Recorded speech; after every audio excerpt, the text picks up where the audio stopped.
Welcome in, have a seat. Kick back and relax, cause it's that time of the week. How's your day? Was it great? Well, it'll get better with Otalku Cafe.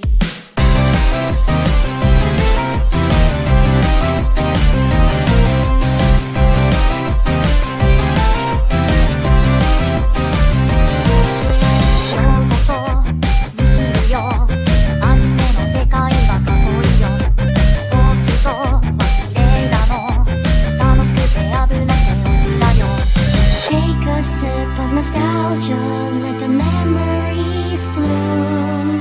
All these stories in my head are gonna make me go boom. Kick back and relax, turn the volume to the max, bob your head until you're dead. Yeah.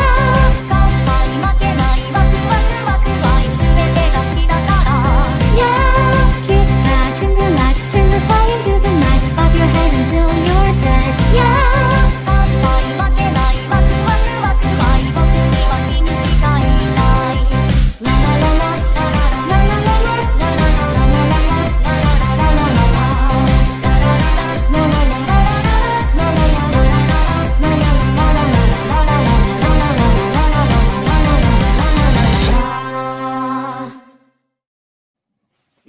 Our friends, and yes, you are our friends, and welcome back to Otalku Cafe. The cafe is open. We got some postponing series, we got some new series added. We got a lot of shit going on today, but it's only 5 days, so these should be relatively quick. I am Matt, your CEO, your head chef, and joining me, my other CEO, Ethan. How you doing, buddy? Gokikenyo, minasama. I'm waiting for Brian Last cease and desist for your opening. Nah, he's fine. He won't give a shit. Someone told me, someone I don't no longer talk to when we used to do podcasts, he used to tell me, because we used to use like actual like licensed music. And I was like, when we get like a cease and desist if we post this, and he's like, if you get a cease and desist, that means that you're doing good because they're listening to you enough to get that letter. Exactly. I don't think he gives a shit. I think he'll like a little homage. Be like, look at this mook fucking biting off me. Yeah. Well, I'm gonna keep my mouth shut about what I was gonna say. I can't say it on the air. Sure, you can. No, I cannot. One of us has to behave. But yeah, guys, we're doing this like 5 days instead of a week because I have a shit ton of recordings all out the week, so I'm gonna be very busy. So busy. This was the only day we can do it, and I didn't give a shit about the AEW card to actually watch it. Oh, thanks for reminding me. I should probably put that on the background. Yes. What was I gonna say? Hey, you got me 2 weeks in a row. How about that? Hey, I know. Let's see if we can keep the rest of the I'm not 100% caught up just on all of ours, and I'll get to it momentarily. But still, the principle of being here two weeks in a row, it's nice. I know. What else was I gonna say? I was so caught up yesterday that I was able to play Harry Potter for the first time in over a month. And I was so caught up, I watched 2 shows. I know you did it big. I added one. You're gonna add it eventually, but I added one. If I'm caught up and I had like another day off like that again, then I can add the Ninja Cowboy. But anyway, I did pick up the ones that Starman said recommended for my swap, since we're not doing Fire Hunter live till it's over. And I did Chris's show early instead of end the season because I thought maybe that would have been easier, and I had nothing else to watch. So like, why not? I still need to pick up Chain. That's what I get for trying to talk after I vape. I still got to pick up Chain Soldier. Yeah, I would say that would probably be your end of the season. I mean, if I had more time to do other stuff, maybe TBD. Right. You never know. I mean, I don't know what else I would want to add. That fits you. Yeah, Fit Chain Soldier is probably the best bet. It's the only one really that I'm watching, I think. So. Yeah, but anyway, we got a couple news. One was we got our next Yuri show, The Two Sides of the Voice After Radio. It's official for spring 24. So that'll fill the gap for that the girl like always expresses in Russian, I believe it's called. That got moved to summer 24. There was no. They didn't say why, but that means one less for the big spring lineup. Thank heaven. Yeah, the dark history of the reincarnated villainess is getting a TV anime adaptation. No release date for that one just yet. A lot of villainous shows are coming out lately, so A lot of what shows? villainous, like it's about the villainous, they're not really bad guys or stuff like that. Hey, it's 2024. You gotta I women power, I might just get burnt out on them soon. vagina power. You're just waiting. Not that, but it's just You're just waiting for the evil trans person or the evil non-binary person. That'll be what catches your attention. Yeah. But anyway, we got one more. Let this grieving soul retire. Woe is the weakling who leads the strongest party. It's again a TV adaptation for 2024. I know Chris was excited about that in the group chat. So no release date yet, but it will be this year. I'm picking either spring. I'm sorry, not spring. Summer or fall. Those are like really the only options right now because I cannot see them adding any more. Sure, I can. I mean, they could. If we got a couple weeks, we got like a month and a quarter left. And finally, one thing before we continue, we're going to be reviewing this next week. The Great Pretender movie comes out on Crunchyroll tomorrow. I'm surprised Netflix didn't have it because this was a Netflix show. But very surprised at that. I was going to say the same thing. Yeah, so you know what? Vegas can be choosers. We're getting it. We will talk about that next week. Yes. It might be our closer. Probably will. Yes, because I love the shit out of Great Pretender. I watched it during the pandemic when I was binging mad anime during the pandemic. I watched Great Pretender and I was like, oh, this is fucking good. That's really good. But I'm kind of glad it's a movie because that means one less thing to rank in our already annoying. Hey, that means it'll be in our ranking by default. It'll be, but at least we have something for the movie. Is this technically our first movie of the year? Yes. Yeah, technically. Yeah. Well, no, the Mappa one. The one on Netflix. Which one? Got the name of it. Did I watch it? I did not watch it yet. I keep getting held off. What's the name of it? I would like to know. It's probably on my list too, and I haven't watched it. Oh no, hold on. Let me go to the. Take your time. While you do that, you missed one piece of news. Maboroshi. Maboroshi. Okay, yeah, I think that is on my list, and we haven't watched it yet. Yeah. What news you had? But Crunchyroll getting an app on the LG TVs. So anybody out there that has an LG TV, you can go onto your OS and download the Crunchyroll. They finally have an app on LG TV and Samsung Smart TV. It's about fucking time. Waiting for them to do it on the Vizio, so I can finally put it on my Vizio bedroom TV. But hey, I get after the show, I get to go and download Crunchyroll on my 86-inch LG living room TV. There you go. I agree. But they kind of have the choices. There's no Funimation. That's where Funimation was on. Yeah. So they kind of have to. Basically, and I'm sure they acquired those rights anyway. I really hope because I'm sure they didn't absorb everybody from that UI department. I really hope that fucking High Dive absorbs the rest of those people. So they can if they do user interface. That'd be clutch. That would be, but we will see. But anyway, let's just get right to it. We are already about 10 minutes in, almost 9.5 minutes. Let's just get these reviews. Yes. What do you got for me, Ethan?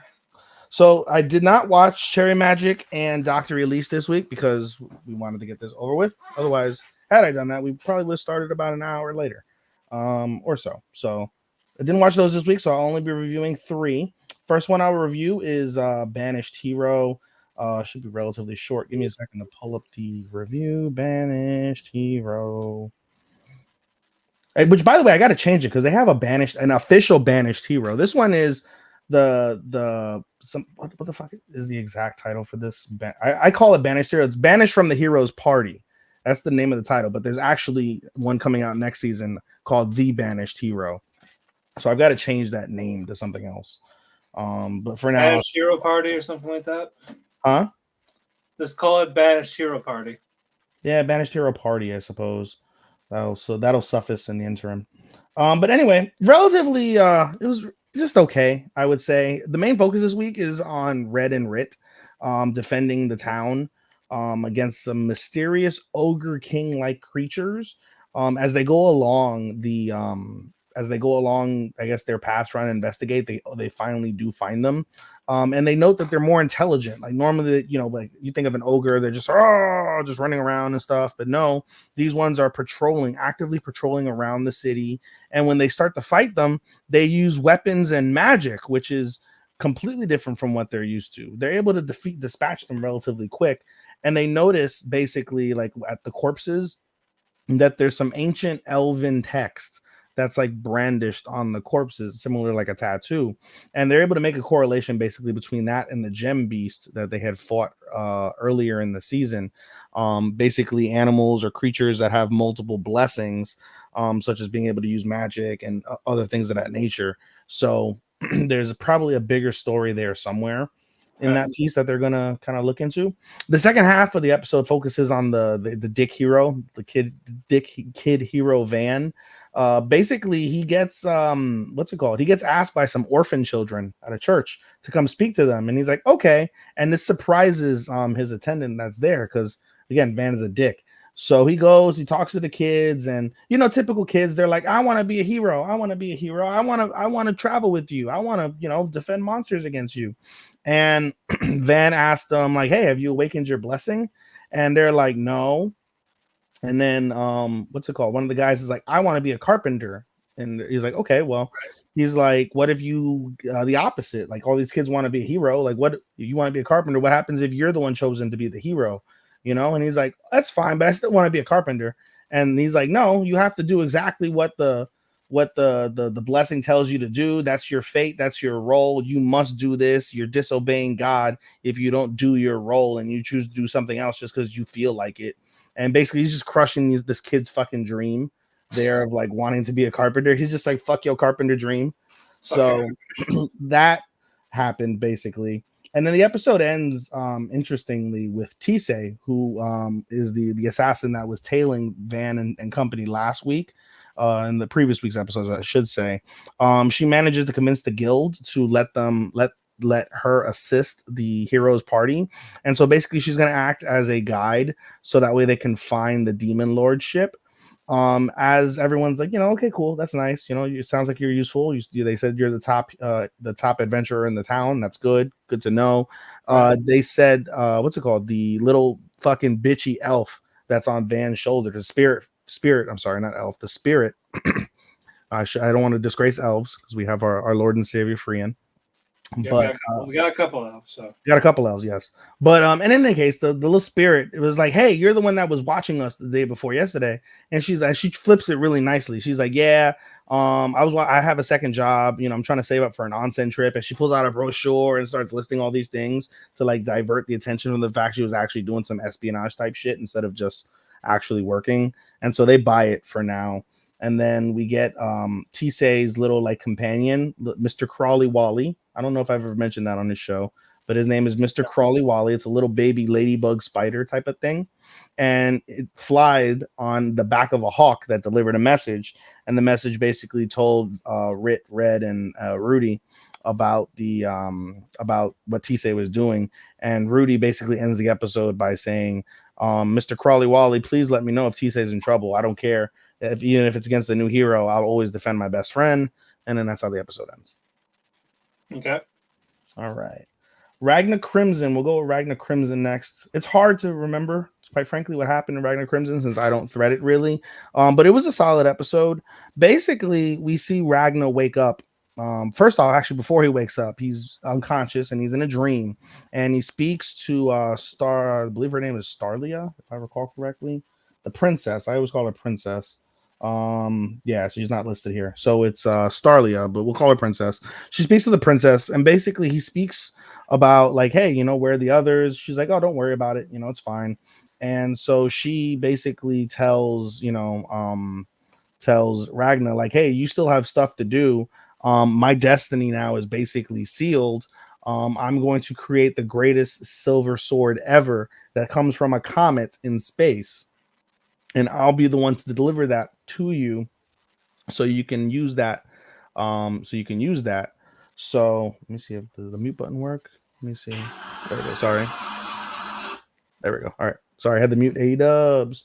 Anyway, so yeah, so he wakes up after 2 days unconscious, and he's basically taken, I forget his name, but by basically the princess's like lieutenant, that's like the last surviving high-ranking official for the most part. And he's like, I have to take you somewhere. So he takes him into the woods, and all of a sudden we see basically representatives of like the church of some shit or another. But it's the major church. And when they flip over their hoods, they look exactly like Ultimatia, the evil fucking dragon progeny, basically. And he immediately goes and just punches the shit out of one of them, kills her instantly with like this punch. And they're like, oh well, that's not nice.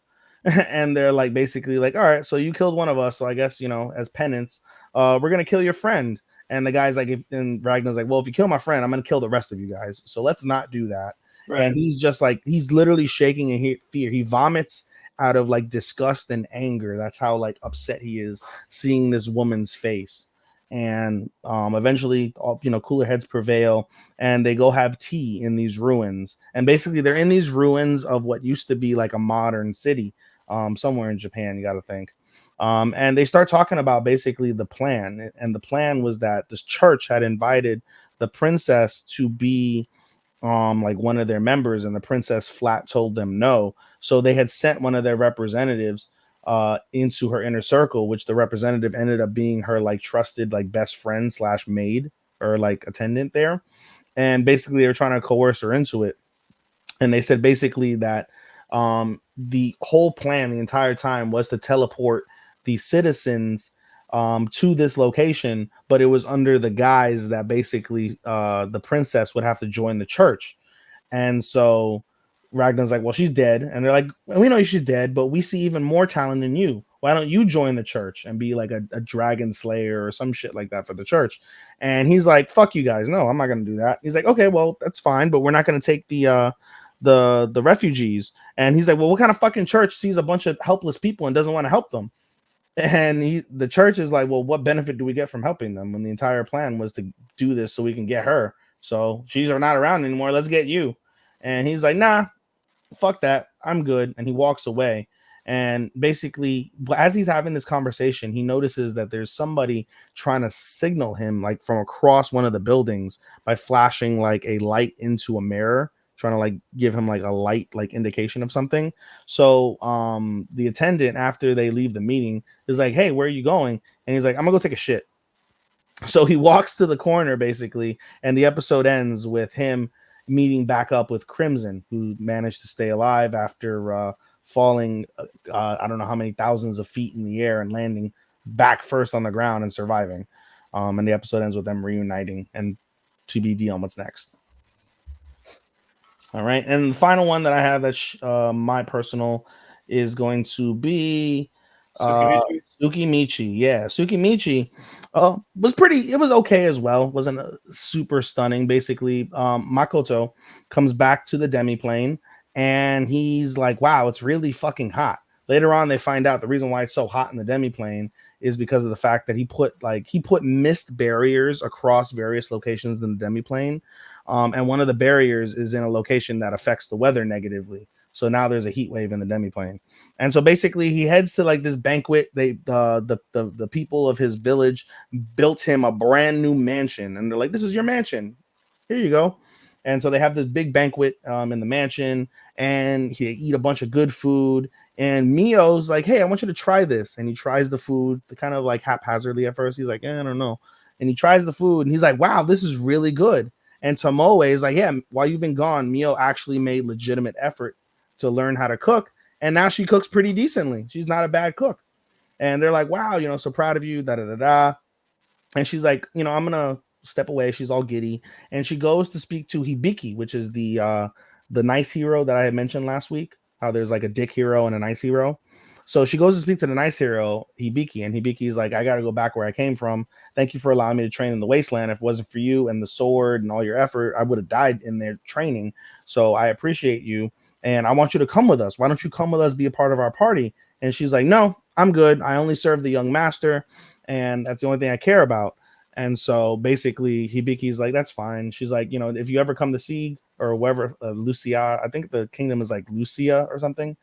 Luicia or something along those lines. And basically, she's like, if you ever come to the kingdom, seek me out.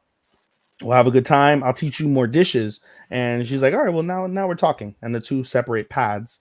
While this happens, basically, Makoto and Tomoe and the other fucker, I forget his name, basically the male attendant of his, they do a debrief basically. And Tomoe basically tells him about her encounter with the hero and how he's like really like full of himself, and he's like no certain terms, he's an asshole. So he's like, all right, well, you know, and Tomoe is like, if you were there, I would have asked you to let me kill him. And Makoto's like, well, it's a good thing you're not killing random people, right? Good on you. And let's not do that because we don't want to anger a whole nation. So let's just keep an eye on them. We'll send spies and we'll keep an eye on them. And that's that. So the next day, he wakes up and he starts surveying how the demiplane looks like, and they talk about their agriculture. It's like going really well. The workers are doing really well. They're motivated. They're happy. And basically there's a plan to expand on the demiplane. And by expand, they mean include more species of monster to the demiplane as workers and citizens. And so each of his three attendants pick a specific species, and they have to do like a final round of interviews. And so the I can spoil the first one, or the last one. The last one didn't make it because there were some like arrogant, like half fairy looking spirit fuckers, and they were really like kind of smart assies, and they pissed off like his assistant, which is like a little pig. I forget her name, Pigletta or something like that. Okay. Name. So they pissed her off, and they're like, all right, deferred. We'll defer your citizenship. But the other two are actually pretty useful. The first group that he mentioned that was recommended by Tomoe are what's called the wingskins. And the wingskins are basically like these elf-looking like creatures that have giant wings on their back. And so, you know, after some conversation back and forth, they allow them in, no problem. The second group, which was picked by his male attendant, of course, are called the Gorgons. And did you ever play Destiny, Matt? No. Okay, so in Destiny, there is a like evil creature called a Gorgon. If it sees you, you die. Just straight up, you die. Right. So in this anime, the Gorgons are a bunch of busty women. They're all women. They never are men. They get random partners, have sex, they have babies, and they're all women. And they're all busty as fuck. So big tittied women. And when you look at their eyes, they turn anything they look at, even food, to stone. So Makoto's like, you know, I want to see your eyes. Take off your blindfold, because they wear blindfolds. And they're like, no, we don't want to do that. We're going to turn you to stone. He's like, yeah, don't worry about it. I'm good. I'm OP.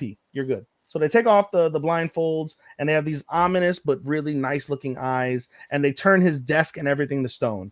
And he's like, okay, well then let's put a magic property on this, and the desk reverts back to being wood immediately, then turns back into stone. And he's like, oh, silly me, I got to put an anti-stone magic on it. So he puts the anti-stone magic on it. Boom, works fine. Everything's well. And they're all like happy. They're like, wow, we can live our lives, you know, without having to wear the blindfolds. And he's like, yeah, we're going to make you special glasses and contacts so you can wear them. You can't just go around, you know, doing that. But eventually they get accepted too.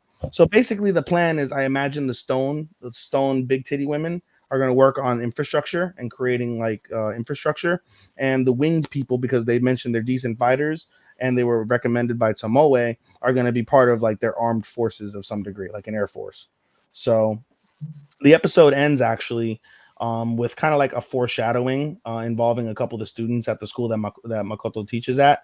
And basically they talk about like these two sisters that happen to be the sisters of the guy who he had beef with a couple episodes ago, and are the sisters of like one of the girls that's in his class. So some foreshadowing there in terms of how they're going to be and how they'll project into Makoto's school story portion of the show. 15 minutes. I'm done. Okay, I got two shows that are gonna be first impressions because I'm not gonna review 7 episodes of all Sure. of those. Sure.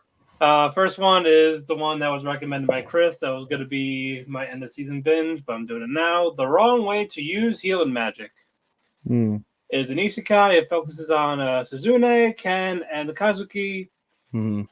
high school students that they're like becoming friends one night, and Mhm. then they get teleported to the other world, to the Linger Kingdom, to help them fight the Demon Lord. Okay, sure, simple enough. Okay. Not All the first right, time. so You've seen it. Yeah. it was originally meant for just Suzune and Kazuki because they're the ones that had like accomplishments in life and all this. The reason why our protagonist Ken got in, or Usato, is because he was just hanging. He was just walking with them, so he got mixed in with it. Mm-hmm. So all right, so they do this. They get their elements. Kazuki has light magic. Okay. Suzune has, I believe, lightning. Cool.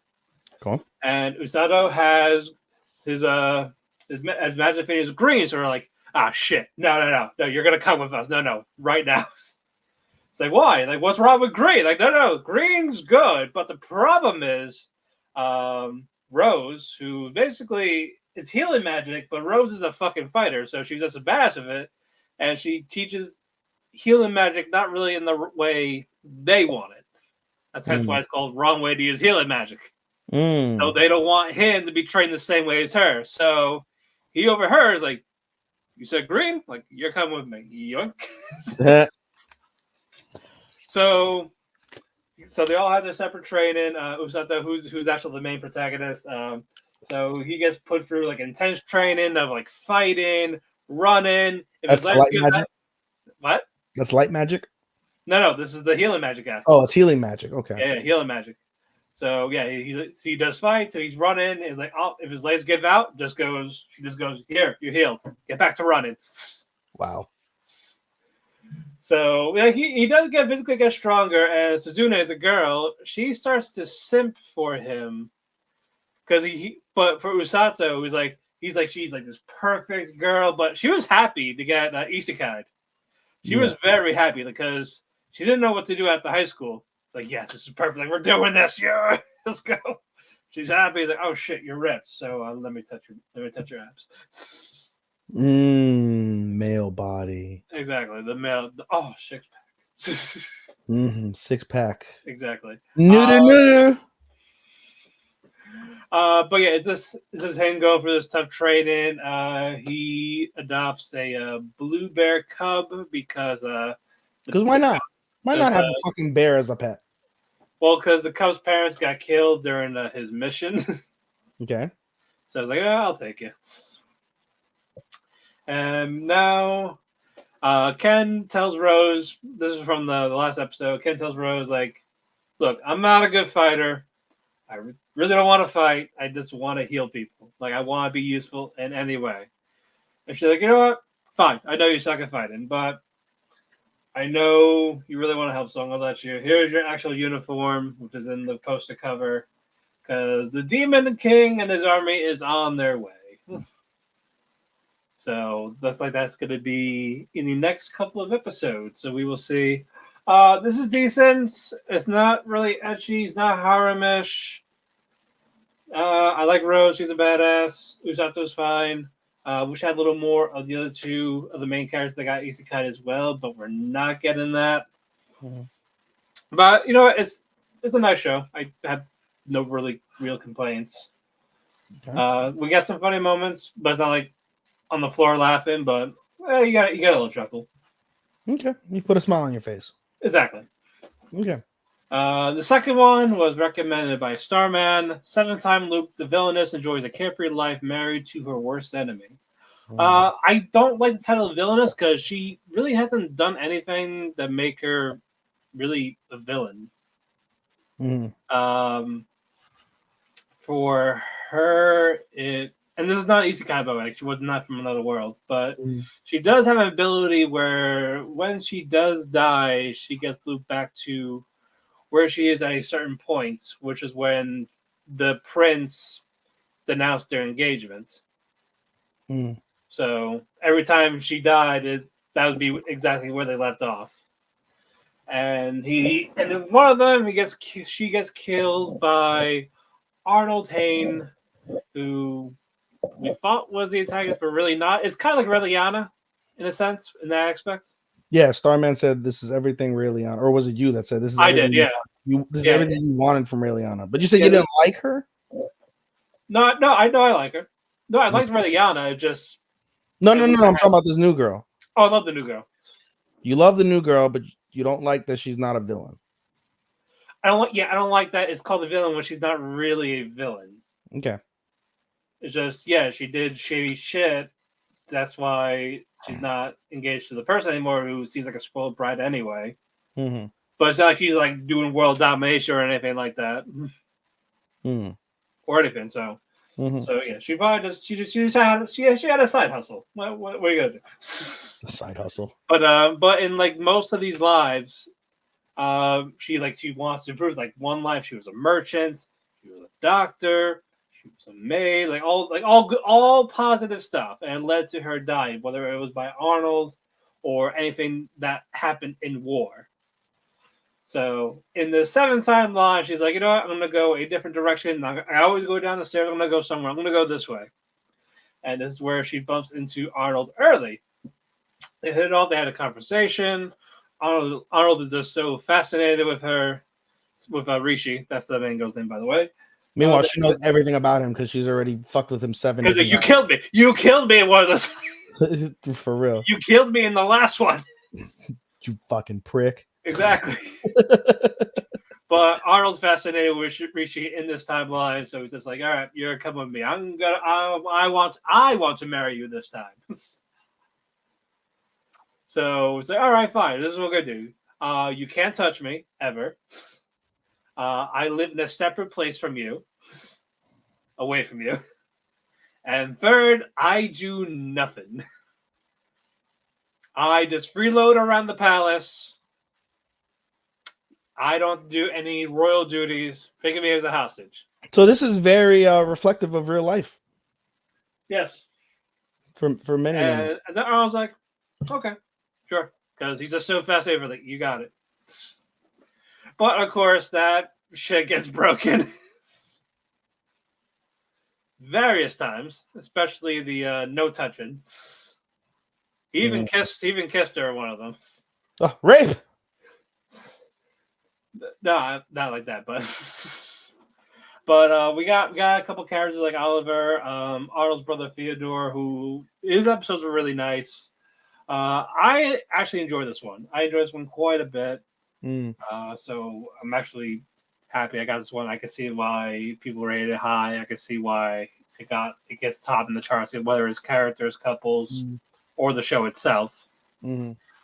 So yeah, I like this one better than Healing Magic, but I still don't regret Healing Magic. So a couple things. One, should I give my first impression of Ninja Kami? Real quick. Okay. 2.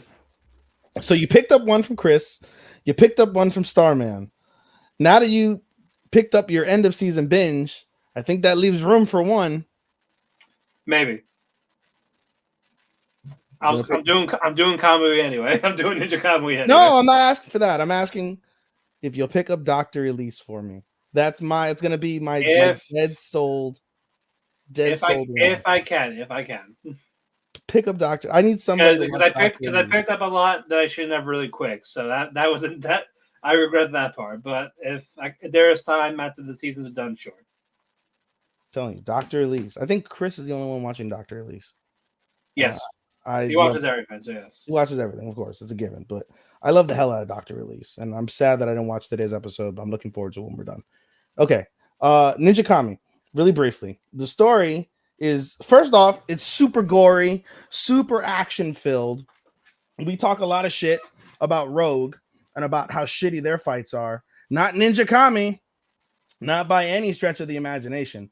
Them fights are fucking badass as fuck. The show follows basically a guy named Joe, and Joe used to be a former assassin, but he leaves the Assassins like guild.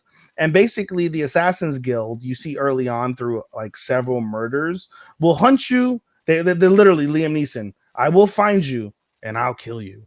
That's basically like their MO. If you defect or you betray them, they will find you, they will kill you. He basically has he goes into hiding in America, and he again, he's from Japan. He goes hiding in America, and he has like this power to basically change his face. And so he changes his face, him and his family, his son and his wife, and they assume living as the Logans. And so everything is nice and happy. They have a nice happy life, and then the assassins come, brutally murder. I mean, brutally murder his son and child. And he pretends to be dead. They kill him. They inflict a fatal wound. But what he did prior to them killing him was he used a forbidden ninja technique to basically like deflect some of the fatal wound. So he wakes up in the morgue and he sees his wife and child. He vomits because he's in shock, and then he manages to live and basically starts a chain of all the ninjas. Like, oh, you lived? Time to kill you again. And he just proceeds to just fucking destroy and kill a bunch of fucking ninjas in a hospital. It's great. And then basically he goes and he what's it called? It's only 2 episodes, so it's easy to kind of review. Eventually after he kills them, he just disappears. He fucking up and leaves, and he goes back to the murder house, right? His house where he lived. And he lived on a farm, and he had like crops of corn, and his nice, like I said, it was a perfect, nice, wholesome American white life. And he goes and he basically breaks into the wall, and he gets all his weapons and his guns. He takes a picture of his family. He looks at the murder scene one more time, and he douses gasoline all over the house, and he burns the fucking house. And then from there, in episode 2, we see him in episode 1 where he defeats all the people in the hospital. He takes the leader and he tortures the fucking leader to death and then burns him alive. And then episode 2 basically kind of kicks off like his revenge against the assassins. Okay. So I love it. Like I said, super gory, super amazing. I started it in English, and then I was like, let me see how the Japanese is, because this is technically an anime. So I look and I find that Anime is the main actor. Our favorite Japanese voice actor, Kenjiro Suda, is the MCVA. So yeah, so if you love House Husband and all of his other former titles, as soon as I heard that, like, all right, that's the default. I'm sorry, I would have watched it dub, but it makes sense to watch it in dub. I mean, it's on Adult Swim, it's on HBO Max. It makes sense to watch it in English, but I can tell you, he trumps that. First off, Suda-san trumps that. Second off, I just, and I'll get into it more, I guess, with Rogue, but I just don't enjoy English watching anime. I don't, genuinely. It's not even the principle of hate when you watch stuff in English. You don't feel the same way. I'm not captured in the same way. Not. But in any case, we'll talk about that more momentarily. Anyway, proceed with your 7 fucking solos that you have. All right. Mashle, this really quick. I was going to save it, but you're still on season 1. But Mashle's crew, they passed that second test. All's well as will never guard. Marguerite, the guy with the musical notes for his magic, he took down 2 classmates at once during that second test, so he's already a badass. He's also voiced by Dio, so that's a Doki Doki. So they're getting ready for the final test, which is basically a battle, like one-on-one type of shit. Before that, though, one of the Divine Visionaries, Caldo, and he's also the director of Magical Talents. He plays a quick game with Mash. Basically, it's called Look at Me. Wherever he tells you to look, as he's about to hit you with something, you cannot look away from him. Like, wherever you're looking, you have to keep your eye contact there. And during this, like, of course, Mash obviously dodges it. And in the very last one, Caldo's little mini thing took Mash's cream puff. It's like, shit, I looked. But I was like, and Caldo's like, you know what? We'll call it high. That's fine. And then we get to the first battle, which is Mash against Marguerite. And for Marguerite, he was supposedly he's on the same level as a Divine Visionary already. He just whenever last time I took the test, he wasn't around, but now he's here for the test. And then fucking Mashle is like, shit, cream puff. It's time for a break for like calories. And then Marguerite has a fucking shrimp tempura. Is like, mind if I join you? And he like dumps in the tartar sauce. Like, what do you do? Like, I'm putting like, do you want tartar sauce for your tempura? Like, no. I want my tempura with the tartar sauce because he's eating the tartar sauce. So that's why he's like mashing the shrimp in the tartar sauce. So he's just as crazy as he is. So I fucking love it. We don't have the actual battle yet. That'll be the next episode. And we get fucking beautiful words from Mash before this. Like, do you know why humans have arms? It's so they can hold dumbbells. All fucking Dot's playing. While Dot's playing the fucking violin in the background for him. We have arms, so we could do this. Yes. Well, that's for you, but yeah, I loved it. Very fun. Let's move on. Hold on.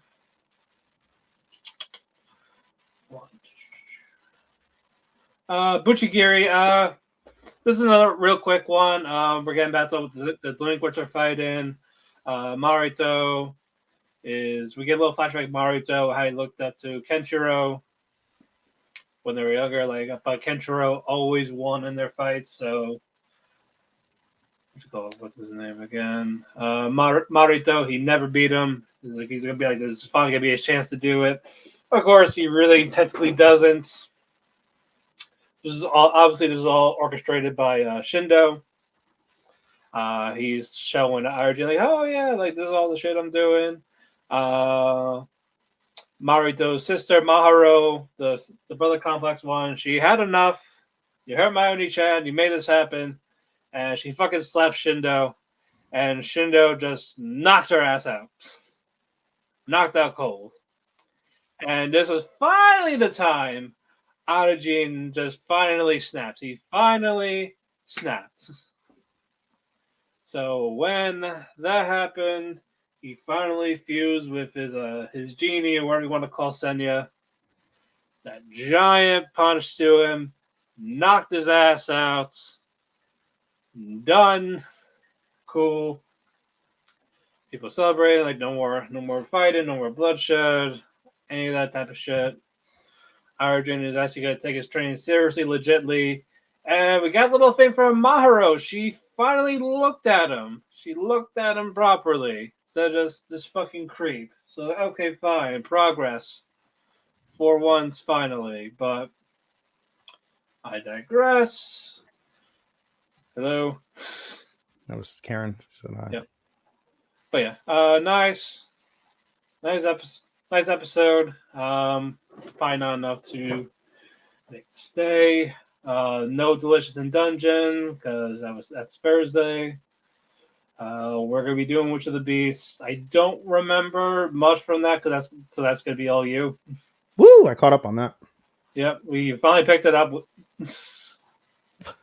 Finally, no, I picked it up. I dropped it because temporarily I was like, I'm not feeling it. And then the last few episodes have been flame. So I picked it up, and you guys are right. The last few episodes have been flame. So yeah, I'm just gonna stick it out. Even if I'm not a big fan of it, I'm still gonna stick it out. All right. Well, at least you're back in the saddle. Finally, for me, Classroom of the Elites. I just watched it before I got up here. Picked up where left off. Horikita basically saying, I nominate Haruki to basically the one to be expelled. Haruki's like freaking out, like, why are you picking me and all this? And Horikita just flat out said, you're the weakest of the class. You do nothing to contribute. And yet you are ploying to get Aya Koji expelled. And so he's just denying it. Like, no, you got it all wrong. It was Kushida. She did it. She talked to everyone. She's the influencer. And then Kushida just say, you told me to, you fuckers. Say, ooh. So, and Koenji, the pacifist, big muscular guy, he's like, you know what? Let's get rid of this guy. He's kind of useless. So they're like, you do nothing. Like, I pick and choose when I do anything. You are the weakest out of everything. No one will remember you. even when you're out of here, you are done. It sounds like a bad show if you get bullied. If you're not smart, don't pull your weight in the class. Yes, 1,000% yes. So you have to be the smartest guy in that class. You have to be at least in the top half of that class. Yes, exactly that. Because that's actually what this whole test is. The lowest one, the most negative votes, is expelled in the class, and you're out of school. I hate this. I would hate this school. Yeah. I would be hoping for school shootings every week if I went to this school. But and Haruki, he finally came clean. He's like, "Oh yeah, I did it because Sakayanagi, the girl from Class A who wants to get rid of Ayana Koji, he says she made me do it, so I did it for her. Like if I did, I would hang out with her. Like he was like kind of like a simp kind of thing. Mm. So it was like, oh, so that's how you She did has it. an OnlyFans. I would spend $55,000 on it in a heartbeat. Yeah. So basically, like, so then everyone's like, so you sold us out for a girl in Class A. It's like, yes. Men. And Hirata, the basically the class rep, he's like, all right, enough of this bullshit.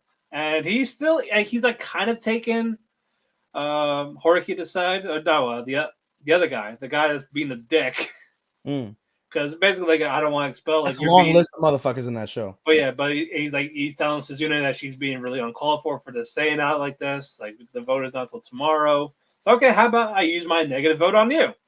Then Suzune's like, you know what, fucking fine. Like, but that doesn't change the fact that I'm fucking right. So you're mad at me, and you're not mad at him. That says something. That she just like breaks it up. Like, all right, enough. The voting is tomorrow. Figure it out then.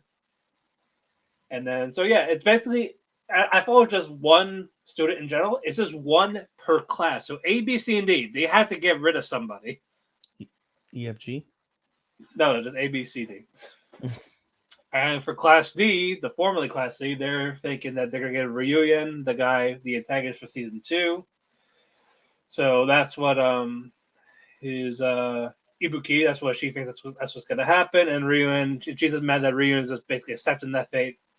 Ichinose for Class B, she already said that no one's getting expelled because we're going to have the 20 million points to save everyone. Although the deal was for the 4 million left that they owe, she's going to get from student council president, and if that's the case, she would have to go out with him. So, shitty transaction. Boy, there was another show that did that. We'll talk about later. Yeah. And for Class A, everyone thought Kohei was the one that was going to be expelled, and Kohei was fine with it, like as the plan, because that's what Sakuragawa wanted. Okay, sure. And then we get to the results. For Class C, which is the main one right now, let's say we get the 3 people that don't get kicked out. That's Kushida. What's that guy's name again? The class rep. And number 1, Ayana Koji. So they're safe. They're safe from being expelled.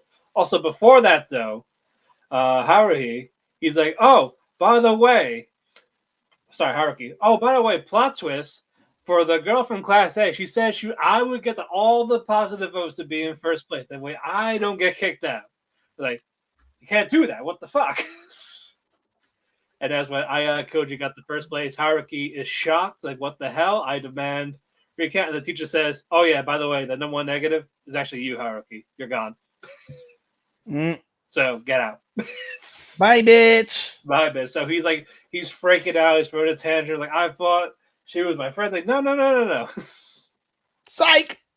No. She threw him under the bus because someone told her, oh, by the way, he got found out. Like, it happens. It's what happened. Whatever. I don't care.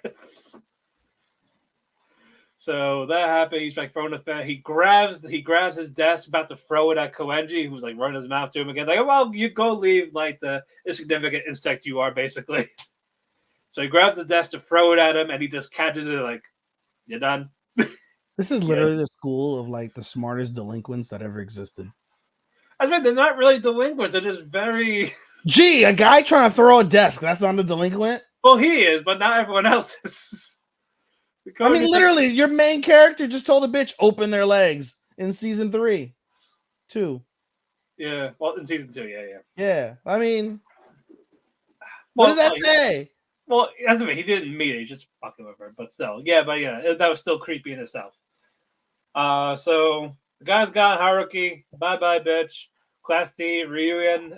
He stays surprisingly, and the person that got kicked out of that one was some bitch, Chihiro, because she was fucking bragging about it. And of course, no one got kicked out of Class B, and Class A. It wasn't the guy everyone thought it was going to be. It was his friend instead. So turmoil there. We found out Koji was the one that was talking to Class D about how to not get a reunion. And basically to get his private points. And it turns out she has 5 million points. So basically to give it to Class B so Ichinose doesn't have to date the student council president.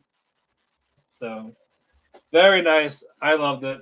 Probably their better episode of that season. And I am done. All right.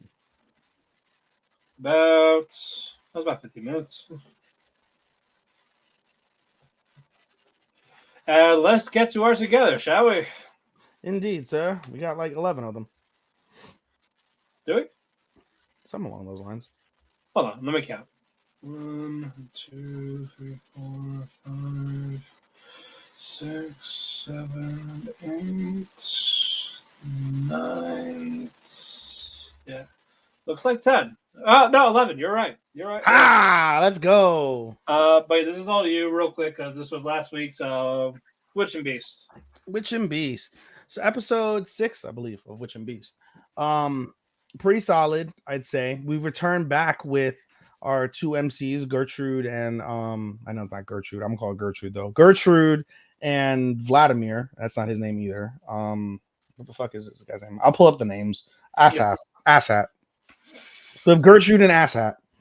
I'm gonna just pull a cornet for this. I'm just gonna take a shit. Gertrude and Asshat. Okay. Gertrude and Asshat. Yeah. So we got Gertrude and Asshat, Godot and Asshat, if I'm being honest. But in any case, we see them return and we get something, I guess, relatively, I'd say, interesting between them. They basically get we see Godot wake up and she is in her underwear. She comes down, she gets a nice fat piece of steak for breakfast, talking about I want to kill a witch, I'm gonna kill you, in her typical bitchy that I hate her. I think she is probably like, I would, if there was an award that we had for worst written character, I swear to God I would give it to her this season. But in any case, they get an envelope, the black envelope with the red seal, means that they're talking about a witch. And they say that that this mission in particular is problematic because of the fact that they aren't the only people going after this witch. And we get basically like some sort of like church of something or another. They're also going after the witch. So they get to the town. Coincidentally, Asshat is from the town. And so what's it called? They manage to worm their way through like the security or whatever, and they quickly find the witch, because the witch is just going around town just destroying shit because she's trying to fend for herself. The story of the witch basically is it killed, I think, like 6 people. Something along those lines. That's how it got the attention of all these authorities. And so they quickly managed to encounter the witch. They managed to seal the witch really quickly. I forget the witch's name. I don't think you know it, but regardless, we'll just say the witch. What did it look like again? What does she look like? Yeah. Shorter, younger, brown, like what hair color? Brownish red hair. No. Well, Matt searches for that. What's it called? So they managed to seal the witch, but then the witch breaks out, and Asshat is he's stunned. He's like, how the fuck can this witch break out? This is like one of my stronger seals. And then he quickly realizes, oh, I know why she broke out. She's got a whole fucking demon sword with her. And it's like a really powerful demon sword. Meanwhile, as this is all happening, we cut to the church. And the church has a mysterious, I get what's the word I'm looking for? Advisor who's a priest, and the priest knows everything to know about many of the witches, tells Helga. information. Helga? Yeah. Helga's the witch. Okay, so the witch Helga. And so what's it called? He, tries to give him a little bit of information, this shady looking motherfucking priest. And eventually they're able to kind of relay that off, but they don't realize yet that the witch is being assisted. They think all this collateral damage that's happening is a result of the witch entirely, but it's not. It's because of Gertrude and Asshat. And so eventually Gertrude and Asshat get cornered, and we see Helga and the demon sword, which again, its name I'm forgetting, but the demon sword talks, and Asshat, of course, being the smart one, basically says like, "Hey, you're on the run and you're defending yourself because of the fact that you didn't really do those crimes, huh?" And what's it called? Helga stays quiet, and so what's it called? So I think you should use us. We're not gonna like kill you. We're not gonna like do anything. Gertrude Godot realizes you aren't the witch that she's looking for. So Right. instead of trying to kill you, let's help you. And the demon sword is like, I take them up on that offer. But Helga is very suspicious and she's very untrustworthy. Like she doesn't trust people at all. So Right. she's like, thanks for saving me earlier, but no thanks. I'm just gonna do my own thing. And so Helga goes about her way. And then I don't recall anything else. I think that's basically the end of the episode where they all basically got to keep. Oh wait, no, I do remember the end of the episode. Basically, Helga goes her one way, and Asshat tells Gertrude like, "Hey, go follow her. We're not going to leave her like that." So eventually, Helga ends up seeing the commander of like this church's like army thing, and the commander is pretty badass because he like I guess has ice powers, and he like freezes everything in sight as he walks. And so Helga and the commander have like a little back and forth, and then as the commander is about to kill her, kill Helga, Gertrude comes over and fucking defends her and says like, I knew you wouldn't be able to get away from me for too long. And then that's how the episode ends, basically with Godot and Helga standing off against the commander of this like church's like army type of thing. So not bad. And we found out there is no new episode this week, so they'll continue back next week. It's interesting because it still shows that like it's gonna come out in 14 hours on Analyst. Weird, unless they mean the week after. We'll see. No, it's just 14 hours from now. Episode 7 drops, so I'm very curious to see. I mean, like, I meant the break. Unless they mean like the. I don't know. We'll find out. We'll find out tomorrow. But yeah. Anyway, next episode: Tales of the Wedding Rings. Already we get wife number 4, Princess Saphir from the Water Kingdom. This happened in minutes. Literally, it happened in the first 5 minutes. Kiss, married, yay! Yeah. Come help me. Because basically, the Water Kingdom is in trouble right now, so she kind of needs the power now. So now, Yes. what you call it? Her homeland is being dominated by the Empire of Gisserus. The Empire, just call it the Empire. Well, yeah, but Empire of Gisserus. But anyway. The Empire. But anyway, that's why she kind of needed. Now, like, quick, let's get married right now. I kiss you in front of everybody. And even they even have assassins. And one assassin, I like this. He's just looking down at the window, sees him cuddling 2 half-naked women. He's what like, a lucky bastard. Yes, he's like, lucky. You skipped the part, though. You skipped the part. So basically, I need your assistance. And again, the Empire is being overrun by the Empire. And they basically get an audience with the king. And the king is an old, bald, delirious man. And there is a mysterious woman next to him who is basically the entire reason, truly, why this is all happening. I forget her name, but basically she's a seer that was sent, quote unquote, by the Empire. I don't believe that. I think she is probably part of like the demon armies, like minions or something. But in any case, that's just a theory. That's not proven out in this episode. But anyway, she basically has like corrupted the king, so where whatever decisions he makes are based off of her advice. And like she's really sinister looking, very brooding, like she's just a bad bitch in a bad way. And so she's the one that's basically saying, like, all right, Kill the Ring King. Kill that son of a bitch. Get his rings. Kill that motherfucker. And then we proceed into Matt's assassin story.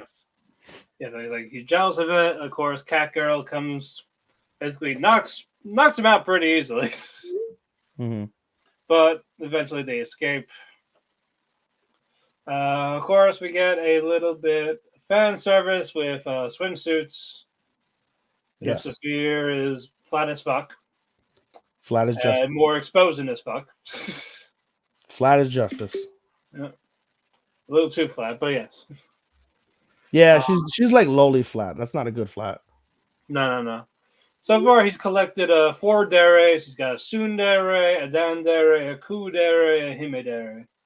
What the fuck is a kudere? That's the first time I've ever heard that in my life. A kudere, hold on. Kudere meaning calm and unemotional.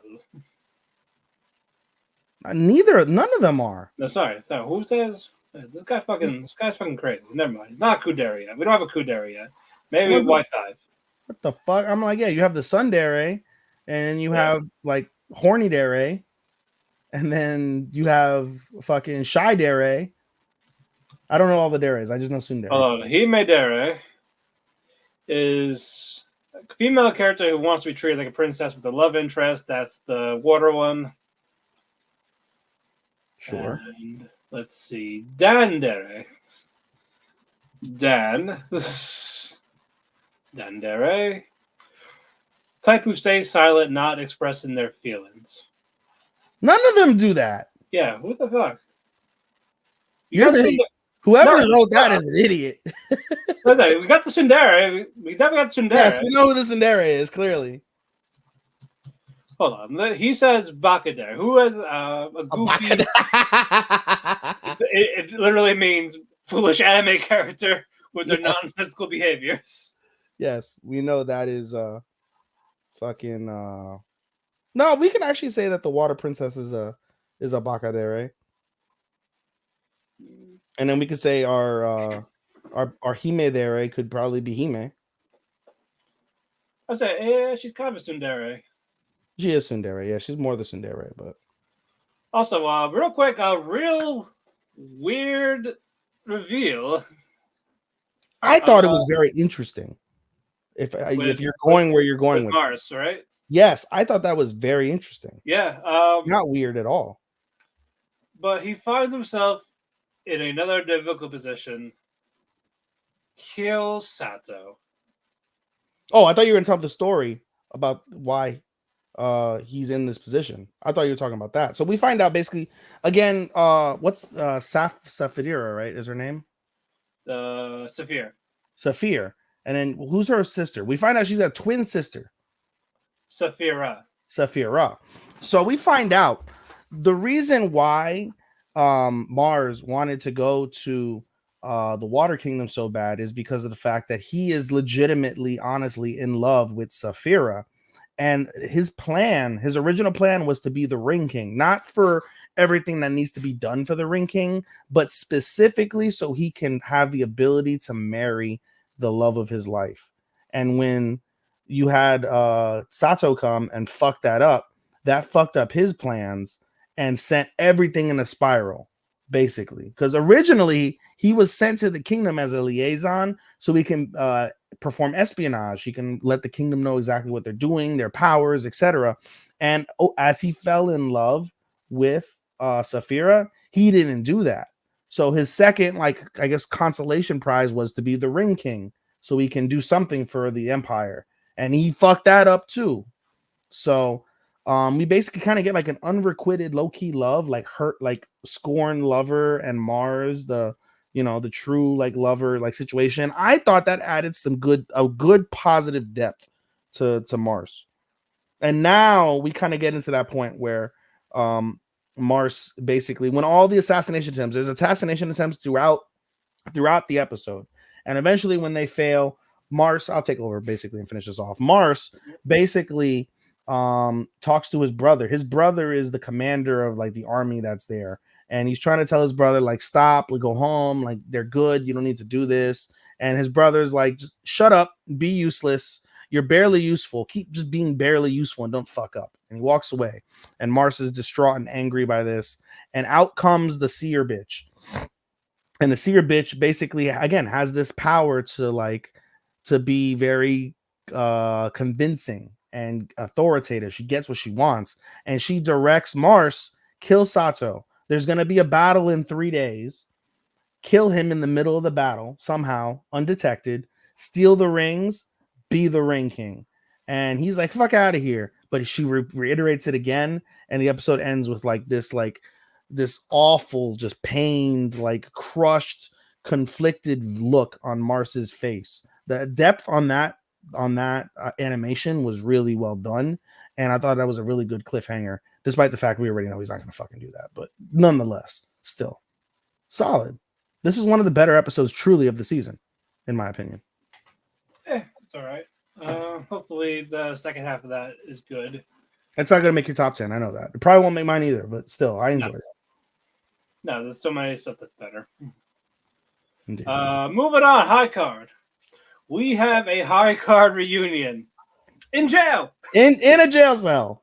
And Wendy thought the police wouldn't mess with Chris in the hospital, but psych! He's there too. No, Chris is not there till the end. I was saying, he's also arrested. We'll get to Chris. We'll get to Chris, but I was saying, everyone's, the gang's all here. Yes. Yeah, cops are... I don't like the detective. I don't like her. Yeah, she's getting very nosy in this one. She's annoying. Like, she was fine in season 1, and then all of a sudden... She's way too big for her bridges. You know what happens to people like that in real life? They get assassinated. We'll get to that, but while the high card's having a nice reunion in the jail cell, the cop goes to interrogate the person they apprehended. Tilt, yes. Tilto. Basically, explaining, hey, like, you have all these cards here. You can't, since you're not touching them, you really can't do anything. Yeah, they've got her hands bound and like gagged in a bag, in a knapsack of some description. So, okay, so what is your end game, basically? She says nothing. Yep, just says she's silent. She uses her right to remain silent, like a good fucking detainee. Yep. Rule number 1. If you ever get, and my father taught me this, one of the first things he ever taught me when I was old enough. If you ever get arrested, you don't say shit. The only thing you tell them is, I will not say anything unless I have my lawyer present with me at this time. That is the only thing you ever say. You don't give them shit. They can read. They can look at your license. They can ask you a bunch of questions. You just sit there. You shut the fuck up. Rule number 1 of being arrested, if you're ever arrested. I've never been arrested yet. Knocking on wood. But I know that much. Anyway, continue. But anyway, it was still cool that the cards were just hidden in a cigarette package. Mm-hmm. But how many did it? They're collecting quite a few cards. I mean, if there's 52 cards, I gotta have at least like I know 20 of them, 25.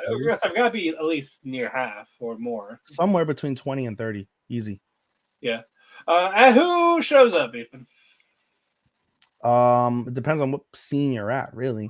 Are you gonna go over the? Are you gonna go over the king? Are you gonna go over the older detective, basically holding up the entire fucking king? Oh yeah, that also did happen. Yeah, you have the whole like police detective, and he basically, without putting a gun to the king's head, put a gun to the king's head to extort more information for them. So that was pretty cool. But no more secrets, damn it. In terms of who's showing up, the Klondikes, which, by the way, you failed to mention, they're in a jail cell. They're not in any jail cell, just any jail cell. They managed to procure a bunker in the desert, which, by the way, there's no desert whatsoever in England, but they're in a bunker in a desert. And basically, they procured this bunker as a hideaway from the actual police, and also so the Klondikes and the Pinnacles don't interfere or cause major chaos. But that doesn't happen, of course, because it's high card, and we get a couple of the members of the Klondikes show up, and they cause major havoc everywhere. That's right. Oh, there's chaos going around. Bam, bam, zoom. Kapow. Kasmak. High Card was able to get out of the jail cell Thanks to the old man. Bernard. He's like, Bernard. Mini bomb. Literally, it looks like a grain of cheese or like matchsticks, and he had it in his shoe. He's like, all right, just back up.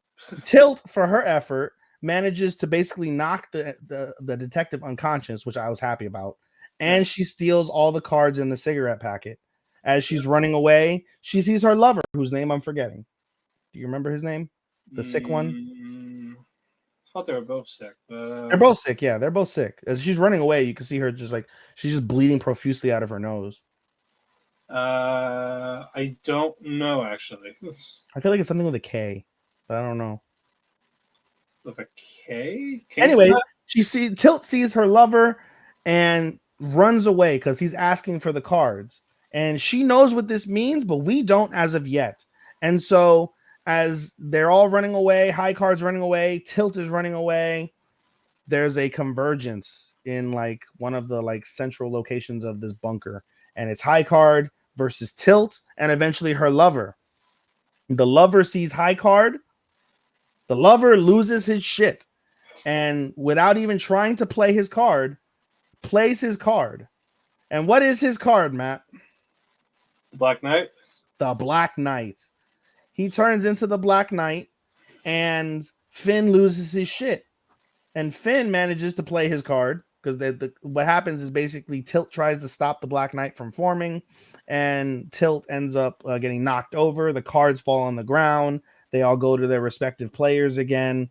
And basically, apparently, and this was mentioned previously in one of the previous episodes, is like a small tidbit that in order to, I guess, sustain the Black Knight, you have to feed it cards. I don't know why. That doesn't get explained as of yet. But basically, the Black Knight's like, give me the cards. Give me the cards. You got some cards, bro? Give me those cards, bro. And Finn is trying to do what he can. And basically, Finn and Tilt are going to get killed. And Finn goes to save Tilt. And then, who returns to save the day? A dying Chris. A sick Chris. A sick and dying Chris. Because basically, to Matt's point, why would they arrest somebody that's sick and dying in a jail bed? Or, sorry, in a hospital bed, right? Nah, of course they tried to fucking arrest him. But Chris is still Chris. So Chris manages to beat the shit out of the cop, cuff him with his own cuffs, steal his fucking car, gain entrance to this supposed secret underground bunker, and basically runs over the Black Knight. But it doesn't last too long. The Black Knight is still the Black Knight. And he basically yeets the fucking car to the side. And Chris and the Black Knight go at it. Chris gets cut. And that's where we see that calories high. His card still does not work. Chris is still inflicted with the sickness that his sister has. And basically, Chris is getting his ass beat. And no one can do a fucking thing. And as Chris... Huh? Let him die. Let him die. And basically, as Chris he's being strangled with one hand by the Black Knight. The Black Knight takes his big black sword, the BBS, and he fucking is about to stay. Like what I did there? Yeah. And he goes and he tries to stab Chris. And time stops. And only Finn can move. And I don't remember this motherfucker, but somebody that we've apparently seen that apparently has the card that can stop fucking time shows up and says, Finn Oldman, Osashi Buri desu. It's been a long time. End episode. Who? Anyway, fucking who? I don't remember this motherfucker to save my life, but it was a cool ending. Unless this is a first time for us. Maybe. I can see that too, maybe. Nah, that could be a thing. Nonetheless, High Card Season 2, infinitely better than Season 1. Yes. Anyway, Baton Rouge. We got a plot. Barely. But it's finally flourishing for once. Barely. 7 episodes in. Sure. That's not good. That's definitely going to cost some points. But anyway, we beginning a little bit of a little pre-story about artificial black holes. Sure, fine, great, but it's about Rouge being in confinement after Naomi's betrayal. And one of the guys went, "Oh, we should take her apart. We should do all of this because Rouge is the one suspected of murdering someone, but we found out later on that it wasn't her; it was the doppelganger. But everyone thinks he's dead because he fell out of space. But while it's happening, Naomi You should have been dead. should have been dead. No one dies here. But wait, this is more about Naomi and the Immortal Nine. And the detective was not happy with Rouge being arrested. So, especially that way. So, of course, him and his Aeon buddy want answers. They want answers, pal. And while Naomi is in confinement, this strange white-haired woman comes in, shoots the security guards point blank, messes with the cameras, gets Rouge out. Her name is Jill. Naked Rouge is a good site, by the way. Exactly. But anyway, turns out Jill is in the Immortal Nine. Of course. Yeah. That is saving Rouge. So Rouge is basically conflicted. Like, what the fuck? Because their job is to kill them. Yep. And here they are helping her. Yep. And they're helping. They were able to escape. They hide in the detective's house, his apartments. And while it's going on, Jill talks about. By the way, the amount of fucking cigarettes this motherfucker left in his ashtray, he should have like stage 4 lung cancer right now. That was basically my mom's ashtray, but ooh, yeah. But anyway, Jill talks about how Immortal 9. Most of us want to have these normal lives and all this, and Rouge is kind of like bullshit. Bullshit. That you guys are doing this. I was like, well, in my point of view, actually, Rouge, you're the bad guy. You killed innocent Aeons who were just doing their thing. And you just flat out killed them. No rhyme or reason. No evidence of them going after the government. I was told to kill them. And there you go. That's the problem. So would you kill anybody that anybody tells you to kill? When she asked that question, I was like, yes. Like, so are you really free? That she says she's not. She's not. No. Absolutely not. So Jill's just like, you know what? Fuck you. I'm out of here. Villain. She's the real villainess.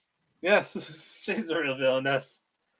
And this is where Rouge was explaining to the detective, that's not me, that was a doppelganger. But he's kind of dead, so we really can't interrogate a dead man. But we find out he's actually alive. Injured, but alive. And it's just, now let's make it, who's the actual fucking antagonist already? That's why you said we get a plot. And I said barely. Well, we're learning about the Immortal Nine, but who's the actual fucking antagonist? Is it the fucking white-haired dude, Gene? Is it... Who's on first? Yes, who's on first? What's on second? I don't know who's on first.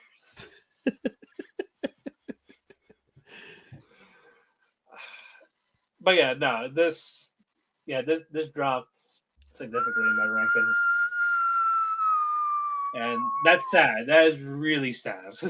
The what's it called? Not the animation. I'm sorry, but the animation is still great. But the musical composition this episode, like usual, amazing.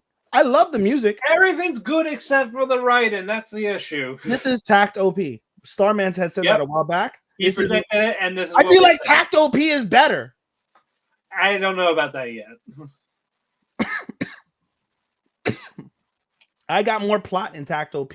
That is true. They just lost the plot near the. They lost the plot at the end. Yeah. Yeah. That was the problem. Yeah. But I got more plot. If we're talking about 7 episodes of Tact OP and 7 episodes of Metallic Rouge, I mean, gee, I don't think there's a fucking argument. in my opinion. Right, but what has happened? I like I told you, Matt, and I mentioned it early in the show. I just don't like. I've started watching this in English, and I'm like, you're like, you can switch to Japanese. You're right, but I'm like, I'm gonna see it through in English because I've never watched a full live anime, that weekly anime in dub. So I'm like, now it's become a social experiment, and it's like literally You picked the wrong one. I picked the wrong one. A, B. I don't, I don't have the same interest like with the voices. Like I was listening to specifically, I was listening to Rouge and I was listening to Jill, and I was like, they sound like two like high school girls for real, for real. Like, and they're supposed to be considered adults, right? In Rouge, Is Rouge considered technically an adult? I think she's 17. Still, I don't know. Like my nephew mentioned this a while back when I asked him if he watches Konosuba in dub or sub, and he says dub, and I said ill, and he's like, I don't want to watch Konosuba in sub because like, why does Kazuma sound like he's 40? And I was like, it sounds better. He's like, he sounds like he's 40 and he's supposed to be 16. And I was like, so Right. I feel that way about English. I'm like, I don't get the same like what's it called, voice acting skill, in my opinion.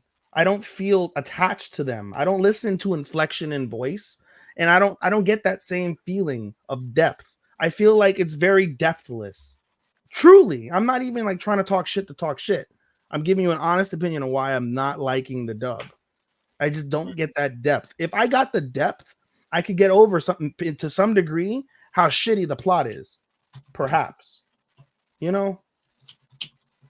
So that's my spiel. Right. All right. Are you ready for the ROM hour?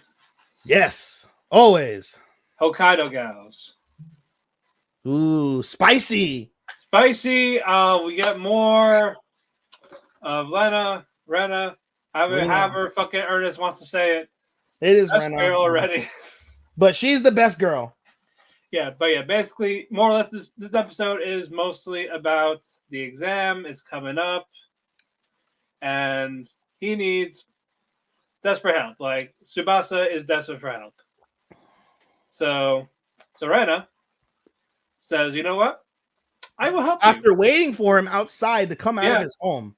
Yeah, I hope I didn't interrupt anything, like with your grandmother. Like, I'm sorry. Like, yeah, did you get in trouble for me like rubbing my face all over your chest and smelling? Answer that she just loves Japanese, like old school Japanese clothing, ancient Japan culture. She just loves it.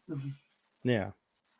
So that's why Tsubasa's like, that makes sense. That's what do you want to venture? She's what kind of European do you think she is? It's just English. I don't think she's American. No, like UK. You think UK? I was thinking Russia. As if her last name is Japanese, so. Well, clearly she took her father's last name. He's a Japanese. Okay. The mother Russian? Is she? I think UK. You say UK? I'm gonna say Russia. Neither here nor there. Anyway. But yeah, Rena says, you know what? I will tutor you, but you have a goal. I see you have a goal in mind. So if you get your goal, I want a dato. A 1 day. 1 dato. So now that makes her more determined to tutor him. So they use the library storage room. Tsubasa, he doesn't want to tell Fuyuki like what's going on. Like, hey, if I fail this test, I'm getting shipped in a box back to Tokyo. Yep. Maybe dead. Maybe dead. Probably dead. Probably. No, grandma will kill him. No, I bet she'll castrate him. No, I think she would probably kill him. No, I think castrate. Just own him like he's no longer Shiki Tsubasa. It's just Shiki. No Tsubasa name anymore. You're just like your father. You only care about pussy. You're just like your dead father. Your father's dead. Fucking okay. She's the Christina Cage. Yes, Christina. But anyway, Fuyuki sees Tsubasa in the hallway, tries to follow him, and he's nowhere to be found. He's vanished. Yep. So, obviously, Fuyuki is a little conflicted, sure. Testing's going by. Before that, though, for the first time, she understands her feelings, because she's at home and she's asking her mom. And she goes and she's like, Mom, Do you ever have a heavy feeling in your chest, and it's not because you're sick? It's And like, her mom is hilarious. Her mom's like, "Oh, did you try something weird?" I was gonna say, like, sweetie, your boobs are big. Of course, it's a heavy feeling in your chest. That too. She's got like G cups. She should have said that. Like, it runs in the family. We know. Friends in the family. Boing, boing. It's a problem. That's why it's the Mother Double Whopper combo part 2. That bitch is more like the double Mac. Yeah, it's the new double Big Mac. The double Big Mac Whopper combo. Exactly. But yeah, they got that little thing during the first day of testing. Tsubasa is like, hey, testing's almost over. How about after this, we all hang out, celebrate? Sure, great. Sucks that we don't see it. Mm-hmm. That really sucked. Week later, Fuyuki did awful. Yep. She's ranked 146 out of 178. Yeah, and Sayuri, she did middle. She's like 60. 73 out of 178. Yep, so that's what she wanted. A little above average. She got it. Not bad for not studying and just playing video games. Not bad. Rena, easy. 1. She's been 1 her entire career, including this semester. Ain't stopping now. Ain't stopping now. And Tsubasa, rank 3. 3 out of 178. Yep, so he exceeded his goal from top 10. And because of this, he gets a date with the best girl. Yep. We go to that date. Today's the day. And grandma is bitching. He's like, what are you doing? I'm going out for tea. Oh, you know what? You passed your test. I suppose I can let you go out. She should have said, you have 1 hour. You have 1 hour to go out.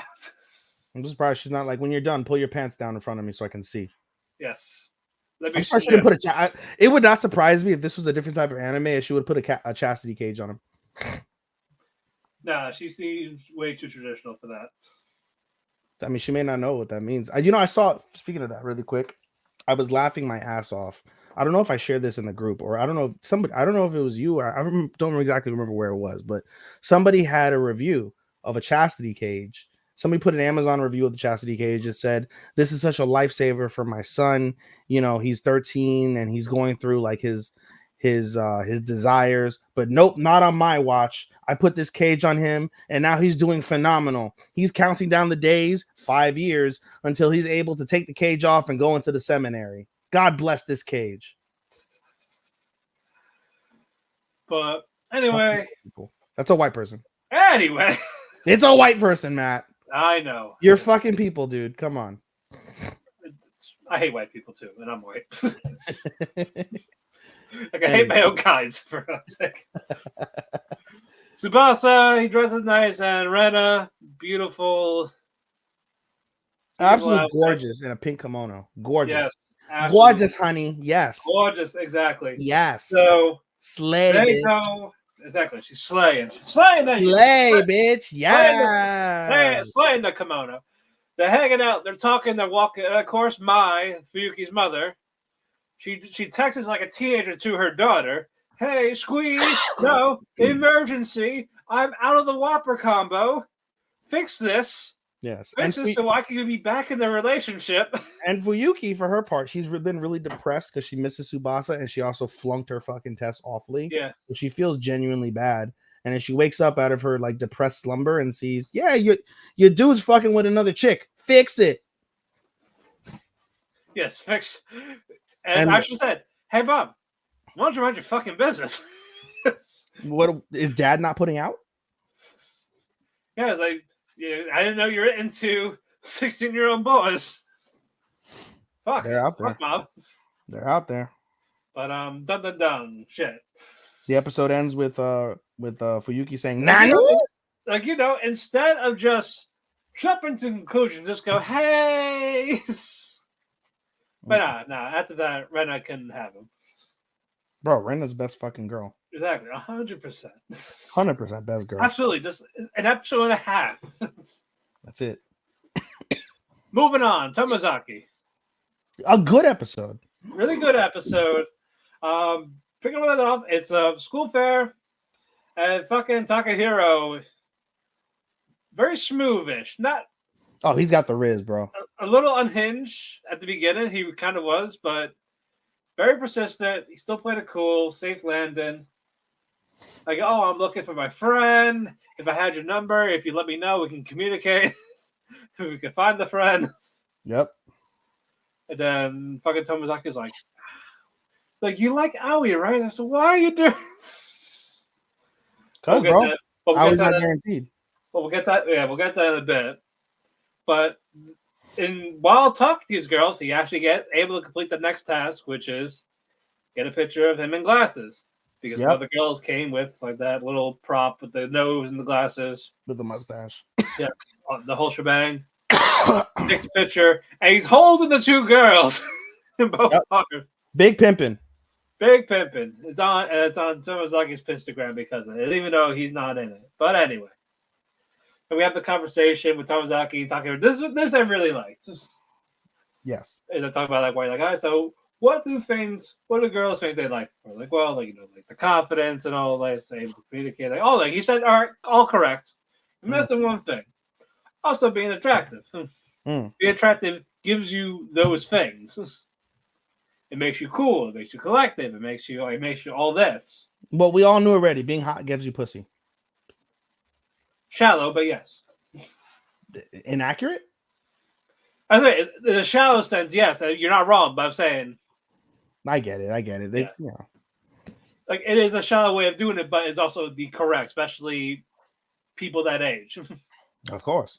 When high school, it's all about your looks until you're 18. Half your looks are gone. So, but of course.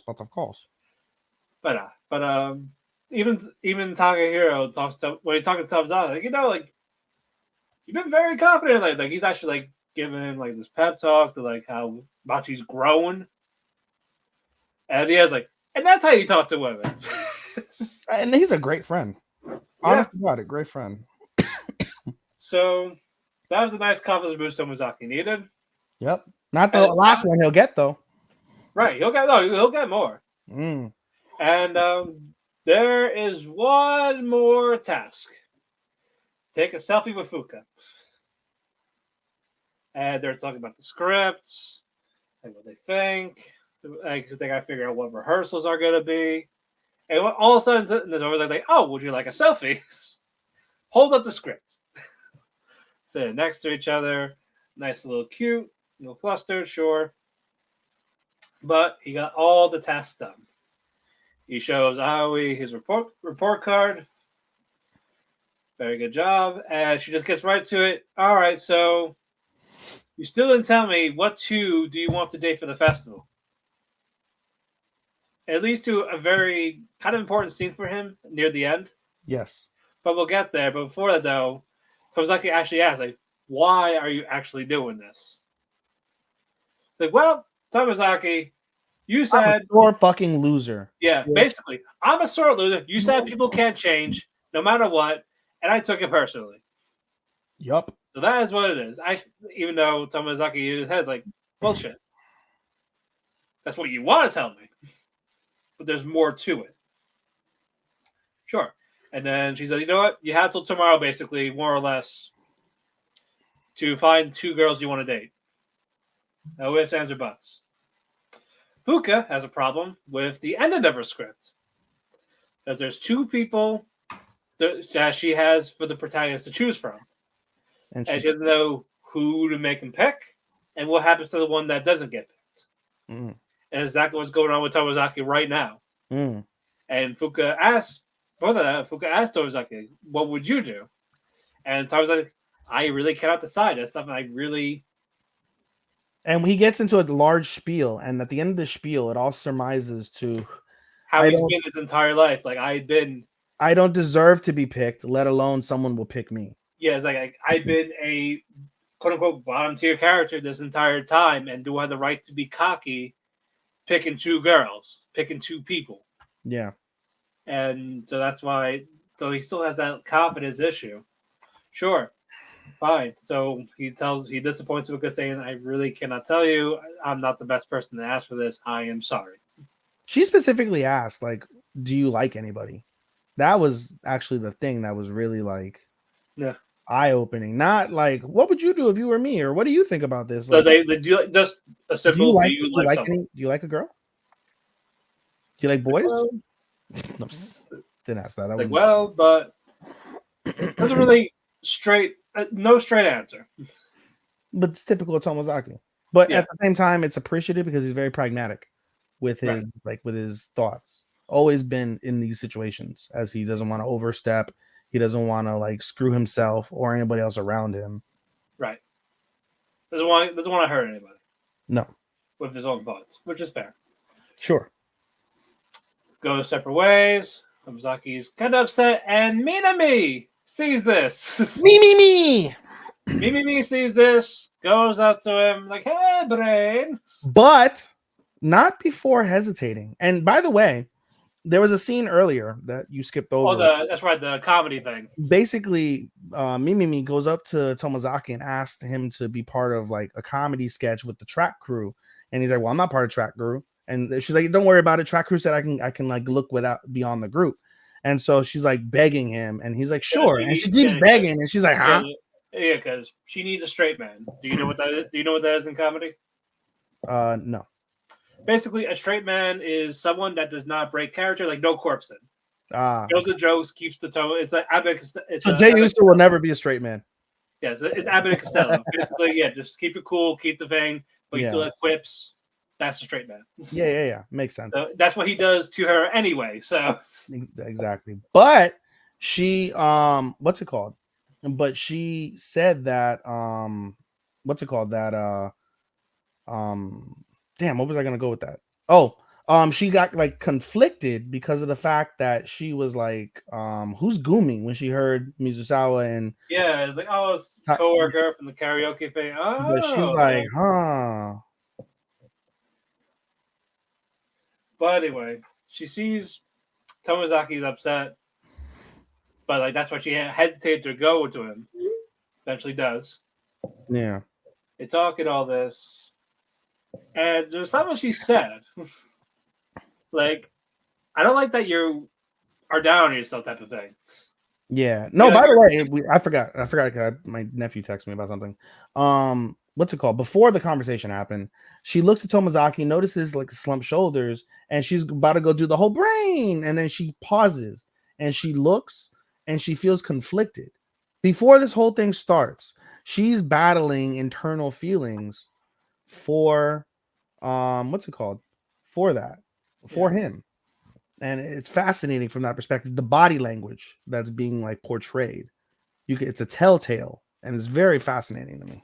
Anyway, continue with your yeah. Basically, thought he's being upset, and then Mimi's just like, I don't like this side of you. Basically, like like you're actually cool and all this, like, and it's like when you're like this, like it's sad.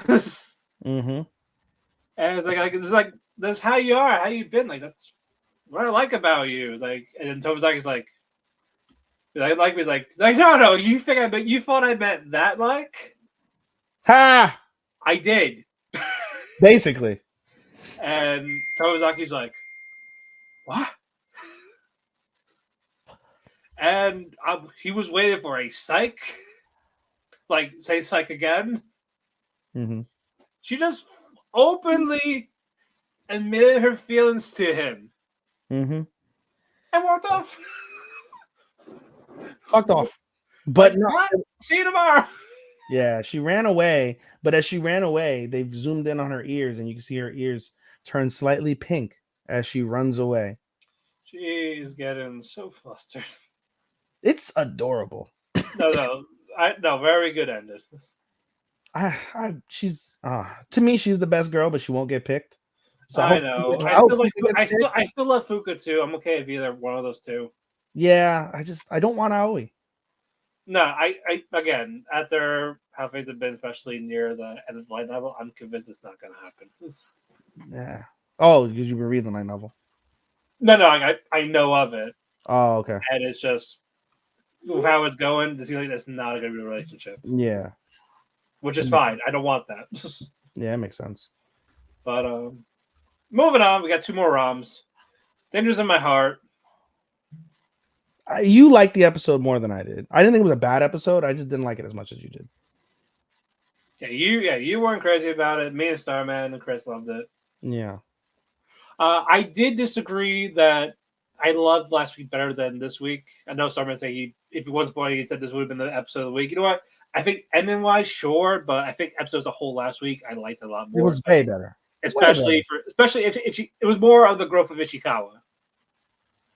I love that. That's so. I mean, to me, the whole series more or less is about the growth of Ichikawa. I'm gonna more or less actually just being content with her feelings. Yeah. But it is more about Ichikawa because he has so many insecurities, and it was very much shown here. With what you call it, Yamada's old basketball group is having a karaoke party for the graduates, and what you call it, Ichikawa didn't want to do anything, but he saw, of course, there's also guys gonna be there. So it was like, oh shit, like maybe what if he finds someone better? What if she finds someone better than me type of thing? Like he's losing confidence in something after like, hey guy, it's okay. Like she likes you. She legit likes you. She likes me? Let me turn into a creep again. Yeah, like again, it's old habits. It's hard to break away from old habits, especially when you are that age. It's so hard to break away from that's why I wasn't too harsh on that like you were. Again, this is still so new to him. His old self, we said, was very cringe. And he reverted back to cringe. Again, just for that moment. But you know what? It doesn't happen right away. It does not. Baby steps. But he does get back in the saddle. We'll get to that. I love the transition from the OP when Yamada dragged him in. Like, oh yeah, it's your turn to sing. And that was cool. I liked how they did that.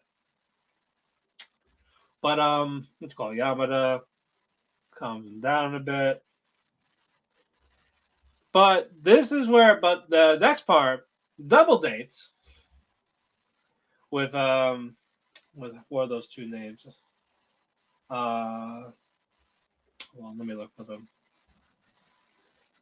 What's that creepy guy? Kenta and Honoka? Yes, Honoka. Or Hara. Kenta and Hara. Kenta Hara. Not Miyahara, Kenta Hara. I know. But still, together, Kenta Hara. All right. Yeah, basically, they're going to like the sweet shop thing. So, okay, so Yamada gets invited, of course, and invites Ichikawa. Ichikawa starts to think about it. But we found out it's White Day. Yep. So Ichikawa wanted to get the gift. Hara sees him. They talk for a bit. Doesn't know what to get her. It's like it's easy to buy food, which is true, but you want something means it. And jewelry is a gamble, especially in Japan. Because if you give jewelry to someone very early, you're creepy. They'll distance themselves. But we'll see later that.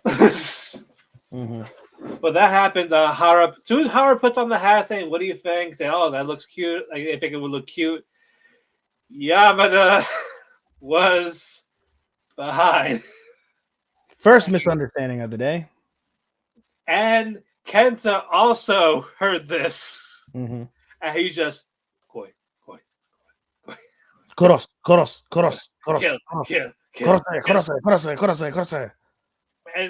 And Ichikawa's explained it multiple times, like, it's a misunderstanding. Calm the fuck down. They get to the sweet shop, they get sweets, except for Hara. She doesn't want it. She's trying to watch her figure, watch what he eats. If that's her choice, good for her. But Kenta is really pushing it. I like you no matter what, like fat, like you're fat or not. But what? It's sweet, sure, but if it's something she wants to do, that's her choice, and that's what Ichikawa basically said. Yeah, she mentioned Kenta mentioned that. Like, yeah, I like the way you look. You look so happy, right? But just because you like the way and you like when she's happy that way doesn't necessarily reflect on that. So yeah, for sure, I definitely get Ichikawa's point from that perspective. That is, don't force your ideals on someone. Let Yeah. them decide. Like basically, if you really like Have her, to make the final decision, I should say. it's like this: if you really like her for who she is, let her do what she wants with herself, and just support her regardless. It's such an interesting dynamic, I think, from both perspectives, because I make the joke about Yamada being like, oh, this is just eating conditions. Like you have the girl that's like scared to be fat, so she's like starving herself. And then you have the girl that doesn't care and just eats like a pig all the fucking time. Yeah, And I it's will. like, I will. I'm sorry to cut you off. I will say though, just not eating is not the way to do it. no, yeah, that's why I say you're riding a fine line here, because I appreciate that these are actual legitimate real life situations that should be addressed. Yeah. But to the same degree, like what's the real message here? And the real message Ichikawa gave is a very valid and appropriate message. But to the same degree, I'm not a huge proponent of the way that they handle the whole eating perspective when it comes to that on the show. Right, but I'm so glad Ichikawa still brought it up to Kenta, Yeah. because Kenta more or less also needed to hear that, Yeah. because Kenta never had a girlfriend either. All those boys are basically losers. Oh, Yeah, because one is obsessed with sex, one just wants to get lingerie for a 13-year-old for White Day. Fucking creepy. a little bit. That if you want to talk about creepy, that no. Well, at least it's 13 boy and 13 boy. Girl, sorry. Still no, a Still 13-year-old creepy. Still creepy. a 13-year-old should not be thinking about lingerie. Oh no. That I find that incorrect, because when I was 13, I had in my locker, I had the Victoria's Secret catalogs my mom got. I used to cut out all the hot girls and put them in my locker. No, that's fine, but giving someone a 13-year-old to give that as a gift and making her wear it. Oh, I would have never considered No. Catalogs, fine. We've all done that. Sure. Yeah. But still, like a physical thing for a 13-year-old. No. Yeah, here's these lace crotchless panties. Will you put them on for me? What? You know, what? yeah, that's why I hated that other guy. No, that's the stupidest thing you could have ever said. Yeah. And then the dessert thing's done. Ichikawa's like, fuck off, guy. With Yamada. Like, don't look at her. Like, Yamada's mine. Mm-hmm. And Yamada was right there. Her face went Super Saiyan with the glow, and yeah, no, like a shot, like the fuck. I didn't need to hear that. My heart. Exactly, the danger of her heart now. The dangers of her heart. They're outside, both of them together. Yamada's getting like very flustered. He's getting a little bit sad, and Ichikawa pulls the gift. The White Day gift. A cupcake. He made it. Not a chocolate cupcake. It's like a vanilla or something like that. Mm-hmm. She's happy. She's like gargling. She's like gobbling it down right away. Like careful. And we find out why. There's a little gift wrapping paper in there. Mm-hmm. It's a bracelet. I was like, aw. Kawaii. Yeah, and it didn't backfire. And she's like, I also laughed that it's a dog bone bracelet. Yes. Like, here's a bone for my bitch. Yes. Wear it. Yeah, she asked him to put it on. He puts it on. That's how it look. And he says flat out in public, so cute I could die. Mm-hmm. And that made her incredibly happy. So much so she started crying. She cried happy tears because she finally heard him say that she was pretty. Like legitimately, like not because he never said she finally hears it from him. Attaboy. But it's an odd dynamic though, because it's like you don't want to tell a girl all the time, you're so pretty, you're so pretty, you're so pretty, you're so pretty, you're so pretty, you're so pretty. That's the first time he said it in general though. I don't think it's the first time he said it in general. It's the first time he said it with like an inflection in his Right. voice. Like he would like deflect and be like, "Of course you're cute," or "That's cute," or "That's really cute," or Basically, "You look nice in it that," or sounded this. like he legit meant it to her. Yeah, it's the first time like there was emphasis on it. Yeah, Yeah, and that's what made it happen. So yeah. there's "Oh, you're fine" type of thing. Mm-hmm. But anyway, let's keep going. We're almost 2 hours in. Let's go. Sign of affection. Good Uh, episode. nice As well. episode. Yuki's trying to get a job. That was basically most of the first half. Trying to get a job, failing to get a job. Unfortunately, it's mostly because of her disability. Basically, is going to require maintenance from the employer. That's kind of fucked up, but that's how they are. Mm-hmm. Failing to get a job while what's her name? Rin. She's getting a job. She has a job working for some agency, even though she's so overwhelmed. Mm-hmm. And we get the introduction of Oishi's sister, Mio. And she forgot her sign language. It's Yuki. Yep, it's been years. She hasn't seen her very often.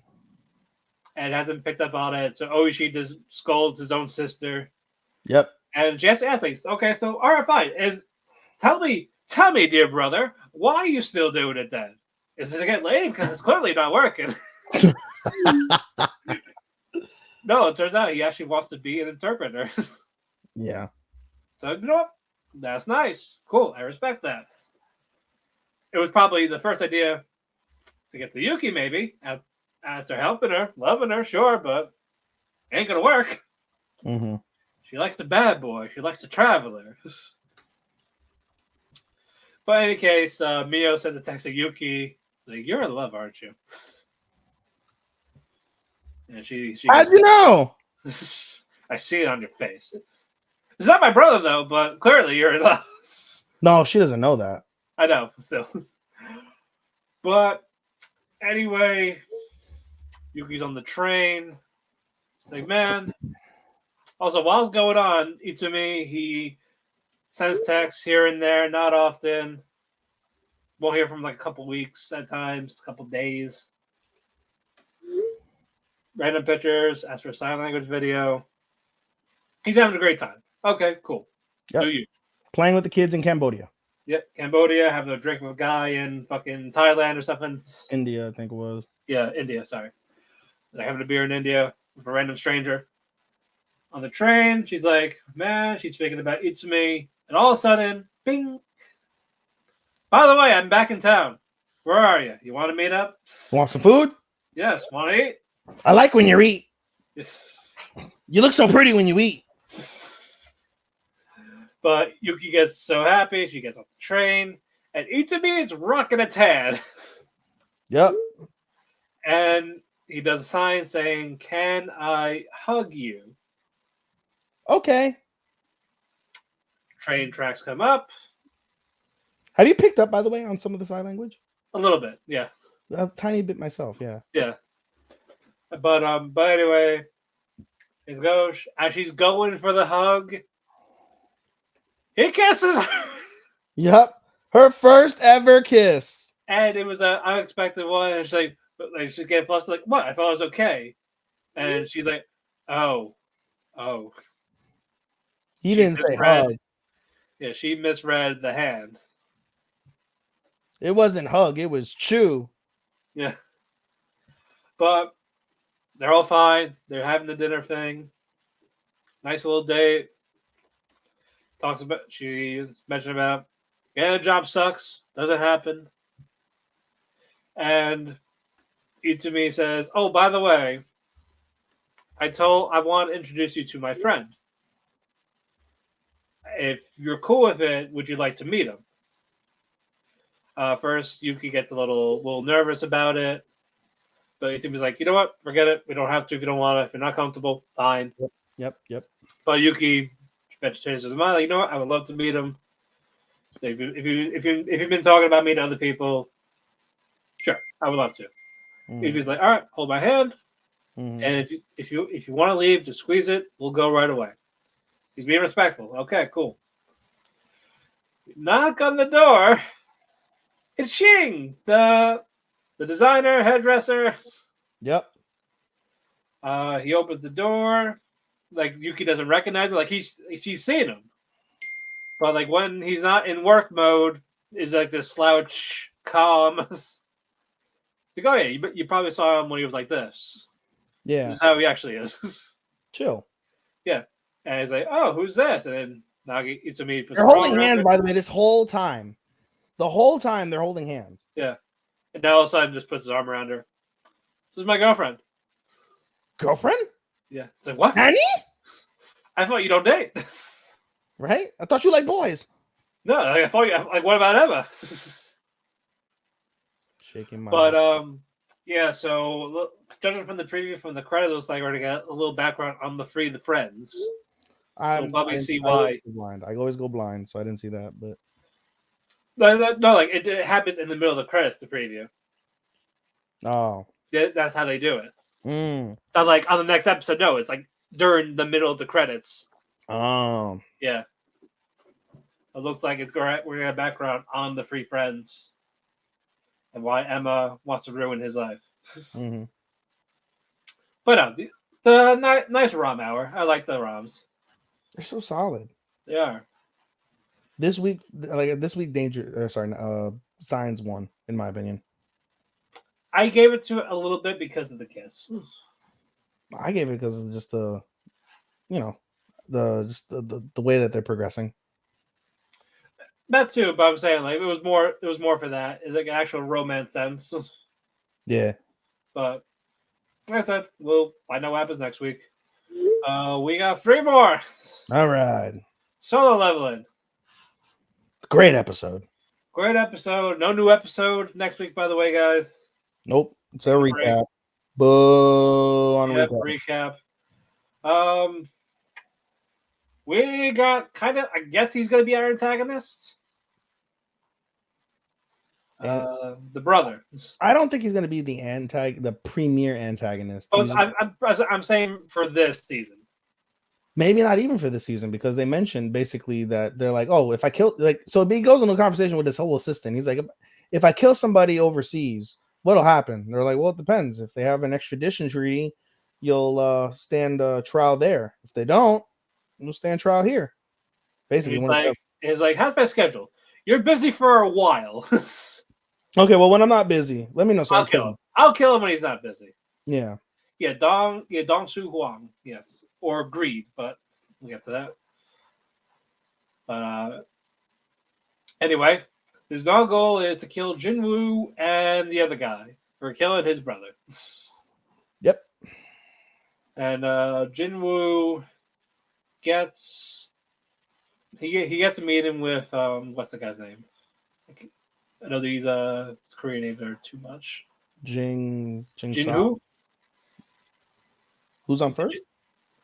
No, Jinwoo. Sorry, Jinho. I'm sorry, Jinho. Jin-woo and Jinho. Yeah. Yeah, Jinho. Also Jinwoo. Play situation with the family company. I have a ginger.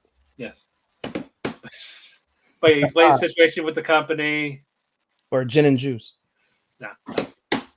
Yeah, shame that tag team's no longer good. True. That pissed me off. Wah, wah. It's like, they had a good thing going. Why stop it abruptly? Oh, by the way, he's going to fight MJF. Good luck. That was stupid. I was... Mm-hmm. Yeah, no, I'm still mad at them for that. But yeah, situation with the company. He wants to be part of this guild thing, but he needs 20 dungeons. 20 dungeons. He's got one already, so he needs 19 more. And he needs help from Jinwoo. Yep. And basically, help me, I'll give you 30 billion won. That's a lot of money, by the way. I found out 15 billion won is, I'm sorry, 17 billion won is the equivalent of $12.5 million. I'm looking now. 30 billion is 22 million US. $22 million. Yep. And did you know 40,000 won is just $30? Really? Yeah. Man, the Asian. Yeah, I was looking at because I was like, you know what? If I had to go to Korea, how would it be? Basically, You'll be rich. more or less, yeah. It's like, okay, is it safe to travel to and all this? And it's about Yeah, it 16 is. hours to get there. It is. I know. Somebody who lived there for like 5 years. No problems. Yeah, and if I did go there, round trip would be 1,600. But the hotels, they're very nice, also very cheap. It's like $60 a night. This is Oh yeah, holy shit. Like the flight's expensive. that's always whenever you go to Asia. That's always going to be I know. flights because the hotels in Japan are more expensive, but even then, they're not so bad.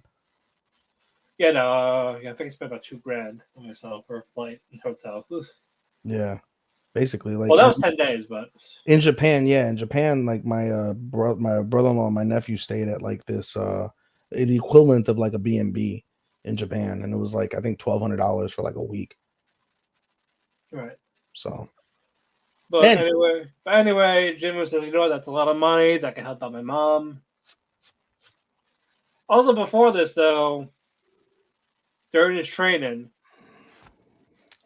well, first he says no to him. mhm. So they're not going to do it. Nope. During his training, he gets a special gift. Yep. Elixir of life. No, he gets a key. Sorry, he gets a key. But say that's where Because during the training. So basically, he goes on a run and he does his 100 sit-ups, 100 push-ups, and he notices he's like, oh, why did it go to 11 out of 10 kilometers ran? So he's like, I wonder how far I could push it. So he pushes it, and you can double. It's double. So 200, 200, 20 miles. But run. when you do that, the daily mission turns into a secret mission, and the secret mission gives you a secret box as a reward. So he opens the secret box, and it's a red key to a red dungeon, which is S rank. which he quickly estimates it's an S rank dungeon. Yeah, We'll get to that in a little bit. Yeah, but that though is a big reward. The elixir of life thing. That's what he's looking for his mom. That's what he thinks. Yeah, it's like if I get that, it's gotta be in there. Yep. So fuck that guy's offer. I'm doing this. Yep. He goes in there. By the way, you're forgetting before you go into the dungeon that what's it called? The government now has an eye on him because one of the assistants goes up to the manager that tested him and was like, "Hey, you should see this report." And he's like, "Oh, about the two guys that survived a C rank dungeon and the other four were killed. That happens, no big deal." And he's like, "Well, one of them's a D rank." And they're like, "All right, that's still, that is what it is." He's a son of this guy. Yeah, he's a son of this guy. He's got expensive gear. He's like, the other one is the E rank that you tested. And he's like, now you've got my attention. It's like this guy we fought who's gonna die any day now. And he was in this incident. Pretty fishy. Yeah. Anyway, so he goes over to the tower. He unlocks the dungeon, and it's hell on earth. Yep, everything's burning. No sign of life anywhere. But there's a sign of a monster. Giant three-headed monster. The Cerberus. The guard dog to hell. Yep, and one swipe took half his health. Yep. Big bright red over his name. Yep, like whelp. Long story short, he continues to battle it. He makes hardly any headway. Tried to escape, but the escape phase gone. The dog knocked the fucking escape crystal away, and he uses full health, goes back down. Uses more health, goes back down. And uses turns poison, gets 100 health back. Yep, and tries it on the thing, unaffected. The Cerberus was in berserk mode. Basically, it has to last 3 minutes. 5. And then 5. And then you can attack. Yep. No, I think you're right. It was 3. Sorry, it was 3. But yeah, it was 3 minutes, and then basically, so he had to last that long. He lost a lot of items. He lost a lot of spending money, whatever it is. Yep. Basically everything he had gone. Yep. Eventually, he hulks up. Small knife in the eye. Stab. Poison. Stab. All these debuffs. Slice. Slice. All in this one eye. Multiple eyes because there's 3 heads. But the last one was at least good 6 to 7 fucking stabs of the eye. Yeah.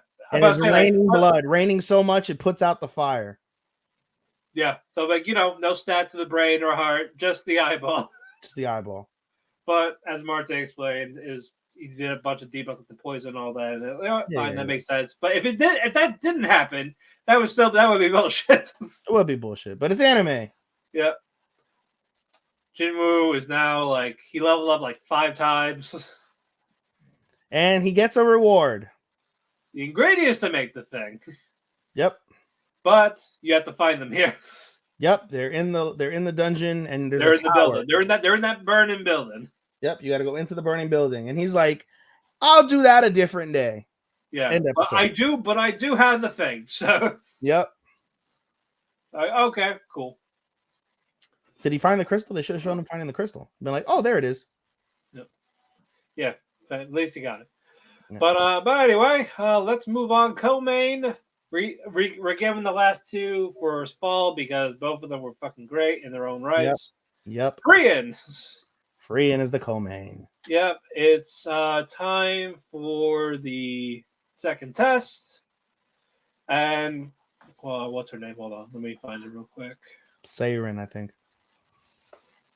No, her. Sorry, wrong person. Talking about the witch. I think it's like Siren or something. I know. I looked at the wrong person.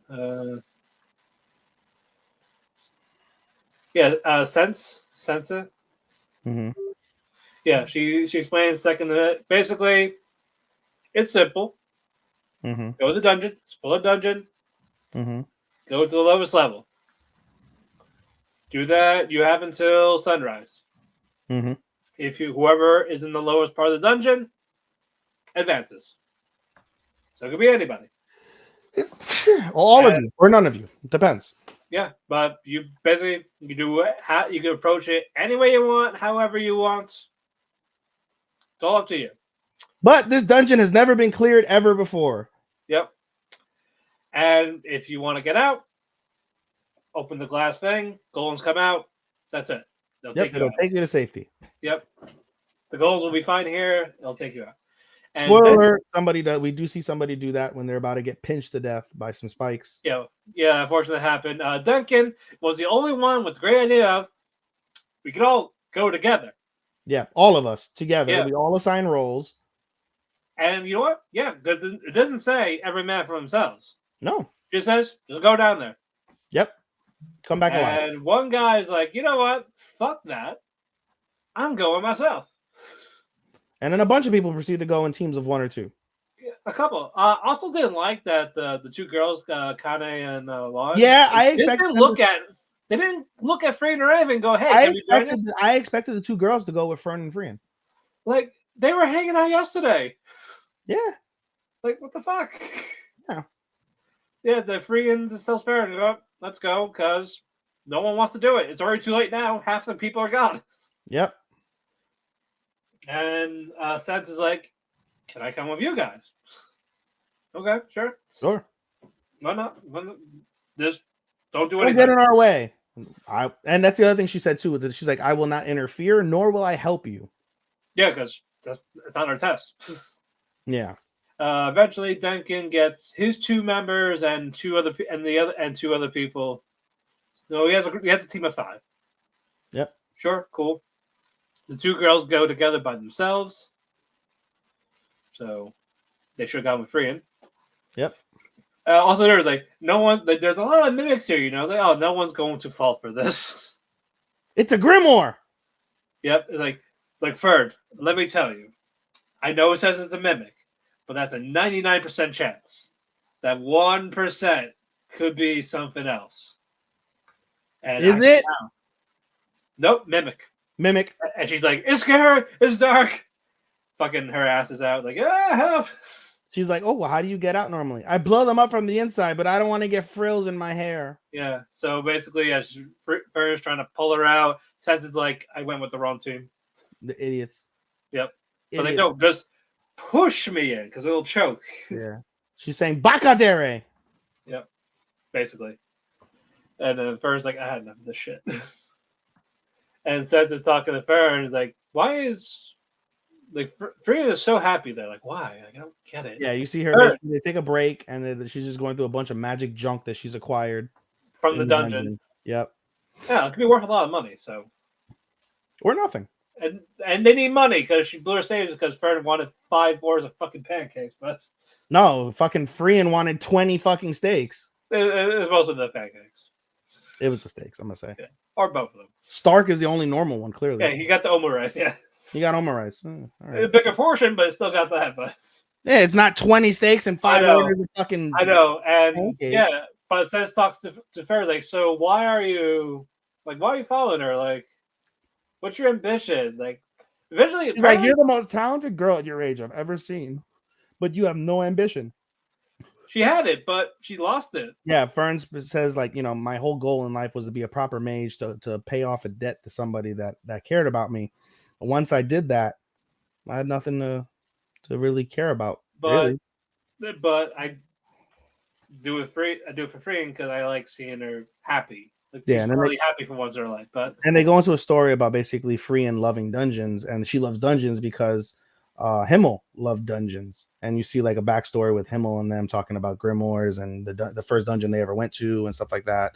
And they're like, dungeons is what makes adventurers. First and foremost, above all, exploration, bounty, success. It is the core of an adventurer to go and clear a dungeon. Yeah. Well, what's going on? Denkin's group fights golems that look like them. No, first off, they fight some goblins that are like whatever, and then they end up losing one, and then she had to use her golem so she can get out. And then they're clearing things pretty normal, and then they basically see what's it called? No, actually, at first, one of the other groups of 3, they were like, it's an ambush, and they fight fucking golems of themselves. This time, though, as to Matt's point, Denkin and his crew, they fight one golem in particular. Well, no, first they fought their own. They were also fighting their own. Oh yeah, they did. They did fight their own. They're right. Yeah, that was like, all right. And that was when the other girl had to use hers to get out because she got fell in the spike trap. No, that was during the goblin fight that she did that. Okay, but it's like, you know what? Yeah, so yeah, they're really not playing games. No. So, yeah, so the group, they go in, they see one golem up top, and the other guy's like, so do you want to use it now? And he's like, if this wasn't for the mage test, I would have used it hours ago. It's freeing. It's a golem free. Also, these golems, they have their powers, their mana. Yeah. All of that. They are like carbon copies. They are carbon copies. The only difference is they're made out of like sandstone or something instead of like. It's like hard to break. You have to be like really small. You gotta like have pinpoint accuracy to shoot one, basically, and outsmart it. Right. But anyway, very nice episode. Cannot wait for that Friday. Yes, cannot wait. Moving on, main events, Apothecary Diaries. The absolute best episode they've had thus far. And that's saying something because they've had a lot. Everything from the previous episodes comes to head. It comes to head. Yep.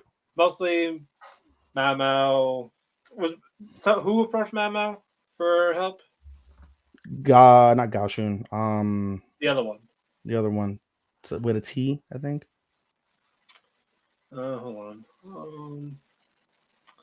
Lihaku? Lihaku, yeah. Yeah.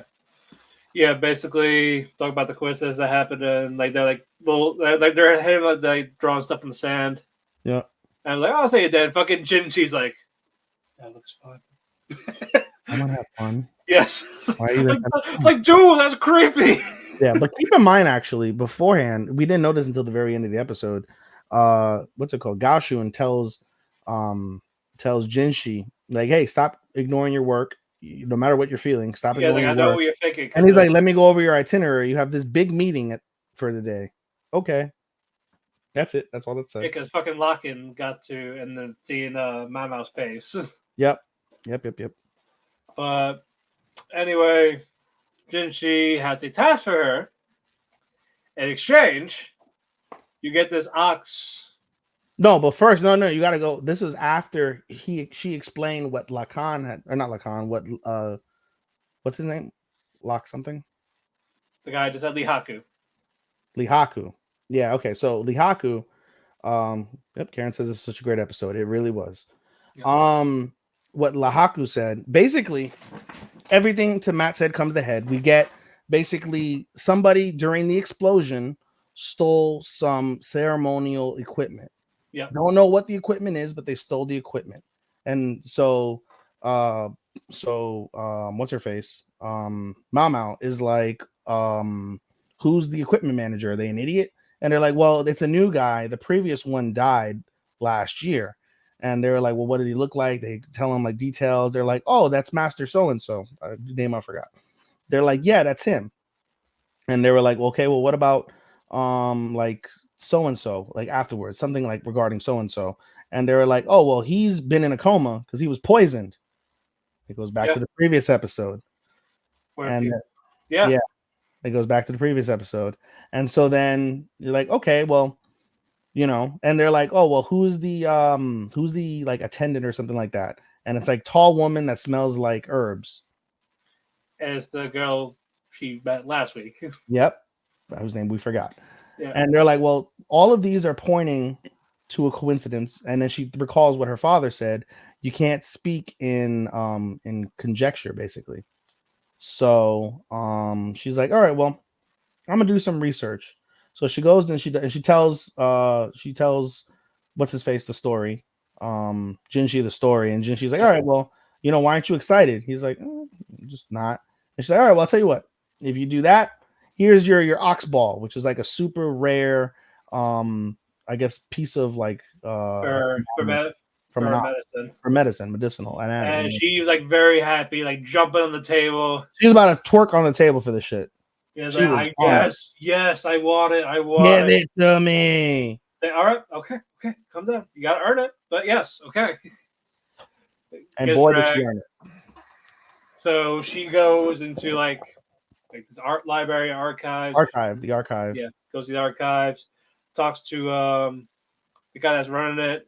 Yep. And he's very intelligent about ceremonies, because it's like, so why are you here? Because I talked back to my superior. They demoted me here. Yeah, because I questioned the safety of.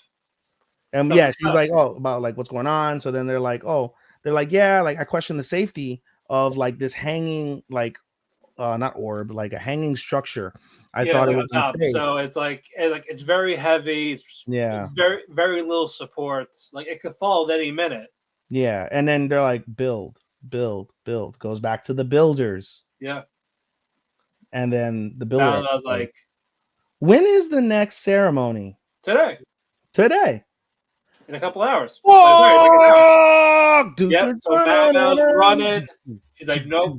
And she doesn't know who it's for either. So it's just no. All she knows is that someone's gonna die. Someone of high noble rank is going to die.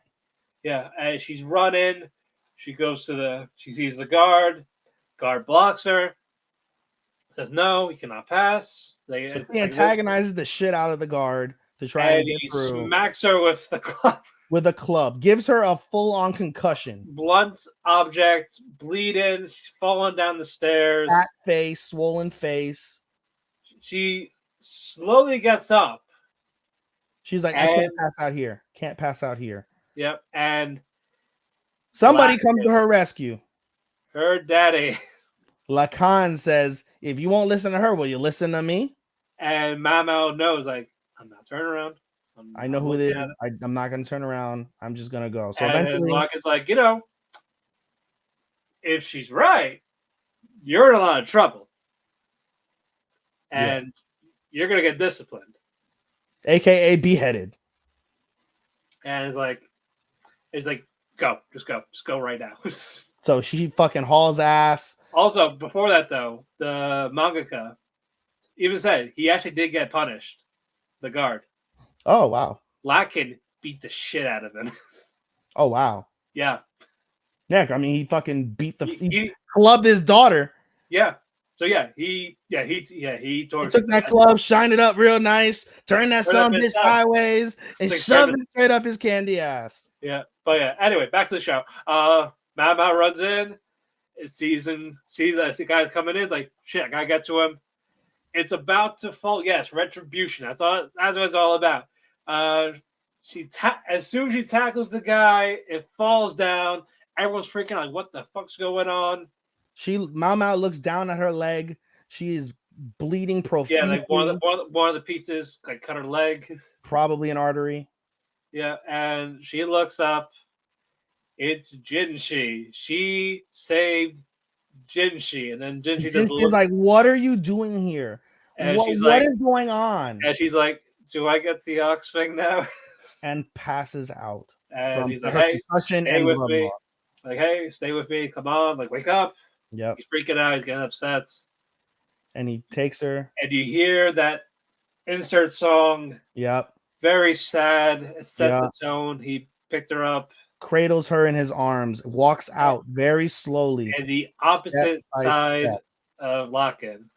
Yep. Lacan is shocked. I don't know how much he had to do with it, but he's eyes wide open, like, I can't believe this is happening. Or I can't believe he saved, or I can't believe she saved him. One or the other, TBD. I was gonna have him killed. Yeah, and the insert songs playing. Each step, droplets of blood from Mao Mao's leg. Her foot and her leg are now pooled with blood for the amount of blood that she lost, and just the song just carries a drop, drop, drop, drop, drop as Jinshi walks away from the ceremonial location to, as we assume, get her help. Right. Wow. But yeah, no, very, very good episode. Fucking wow. Yeah, that's why we had to give it the close in, because my goodness. Just when you think, where is it gonna land? If it keeps going like this, pretty fucking high. Yeah, no, I think I gave it a grade higher because of that. Because of this episode? Yeah. You gave it the anime, the full anime, a full grade higher because of this episode. Well, I've been loved it. You know what? It kind of slowed down the second core, but like, all right, it's picking back up. This is what I fucking loved about it. We're back. I feel it hasn't dropped off at all. No, not like dropped. It's like it got a little calm. Like the second core, it started off calm until we actually got more of the mystery stuff. This show does a great job of building. It builds. It's not blatant tension. Right. It's not like every single episode is the edge of your seat, but it does a really good job of really setting a table. And then it does a really good job, because it is a mystery-based anime, of setting up mysteries. And now it did a tremendous job of tying the strings together. That is the sign of a quality fucking and what you call it? And Lock-in is a great addition. Karen agrees with you on the calm part. Yeah. Lacan is a unique addition. I mean, he's super dark. We now know, more or less, we could piece together how Mao Mao was born, the circumstances surrounding her birth. Right. And there's more to be told. There is more to be told. Exactly. It does pay attention, like by pulling it little by little. That's what I loved about Heavenly Delusions.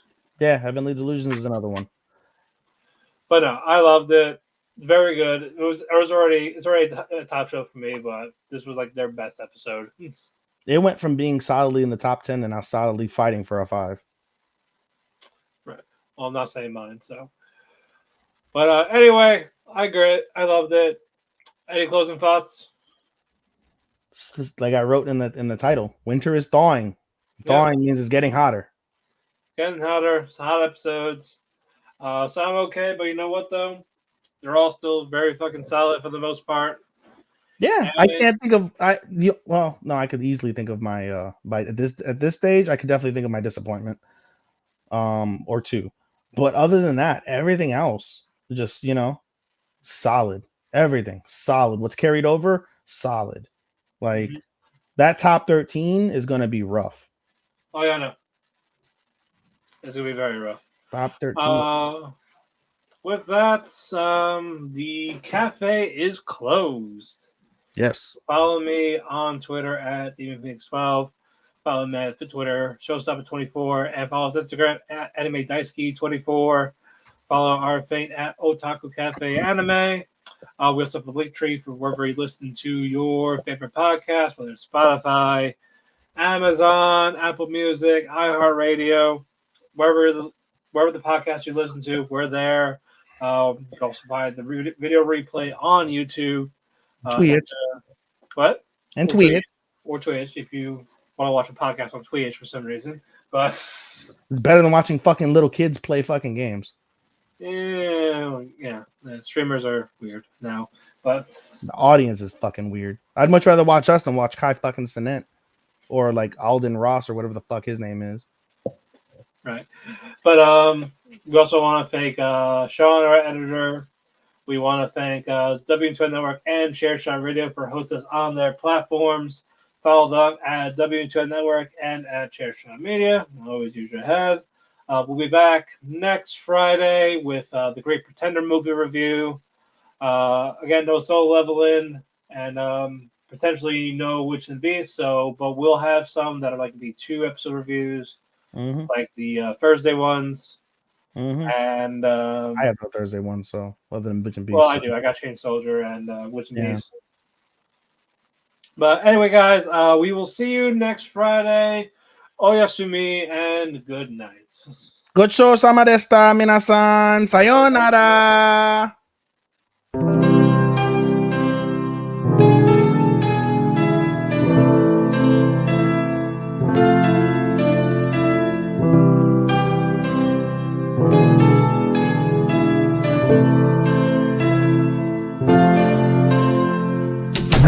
The sun goes to sleep, I find myself in a heap because it hurts so much to be away from you. It makes my day when I get a text from you, but still I say goodbye again. Let's hope this isn't the last time that I see your face, but hey, it's fine. I know everybody needs a little space.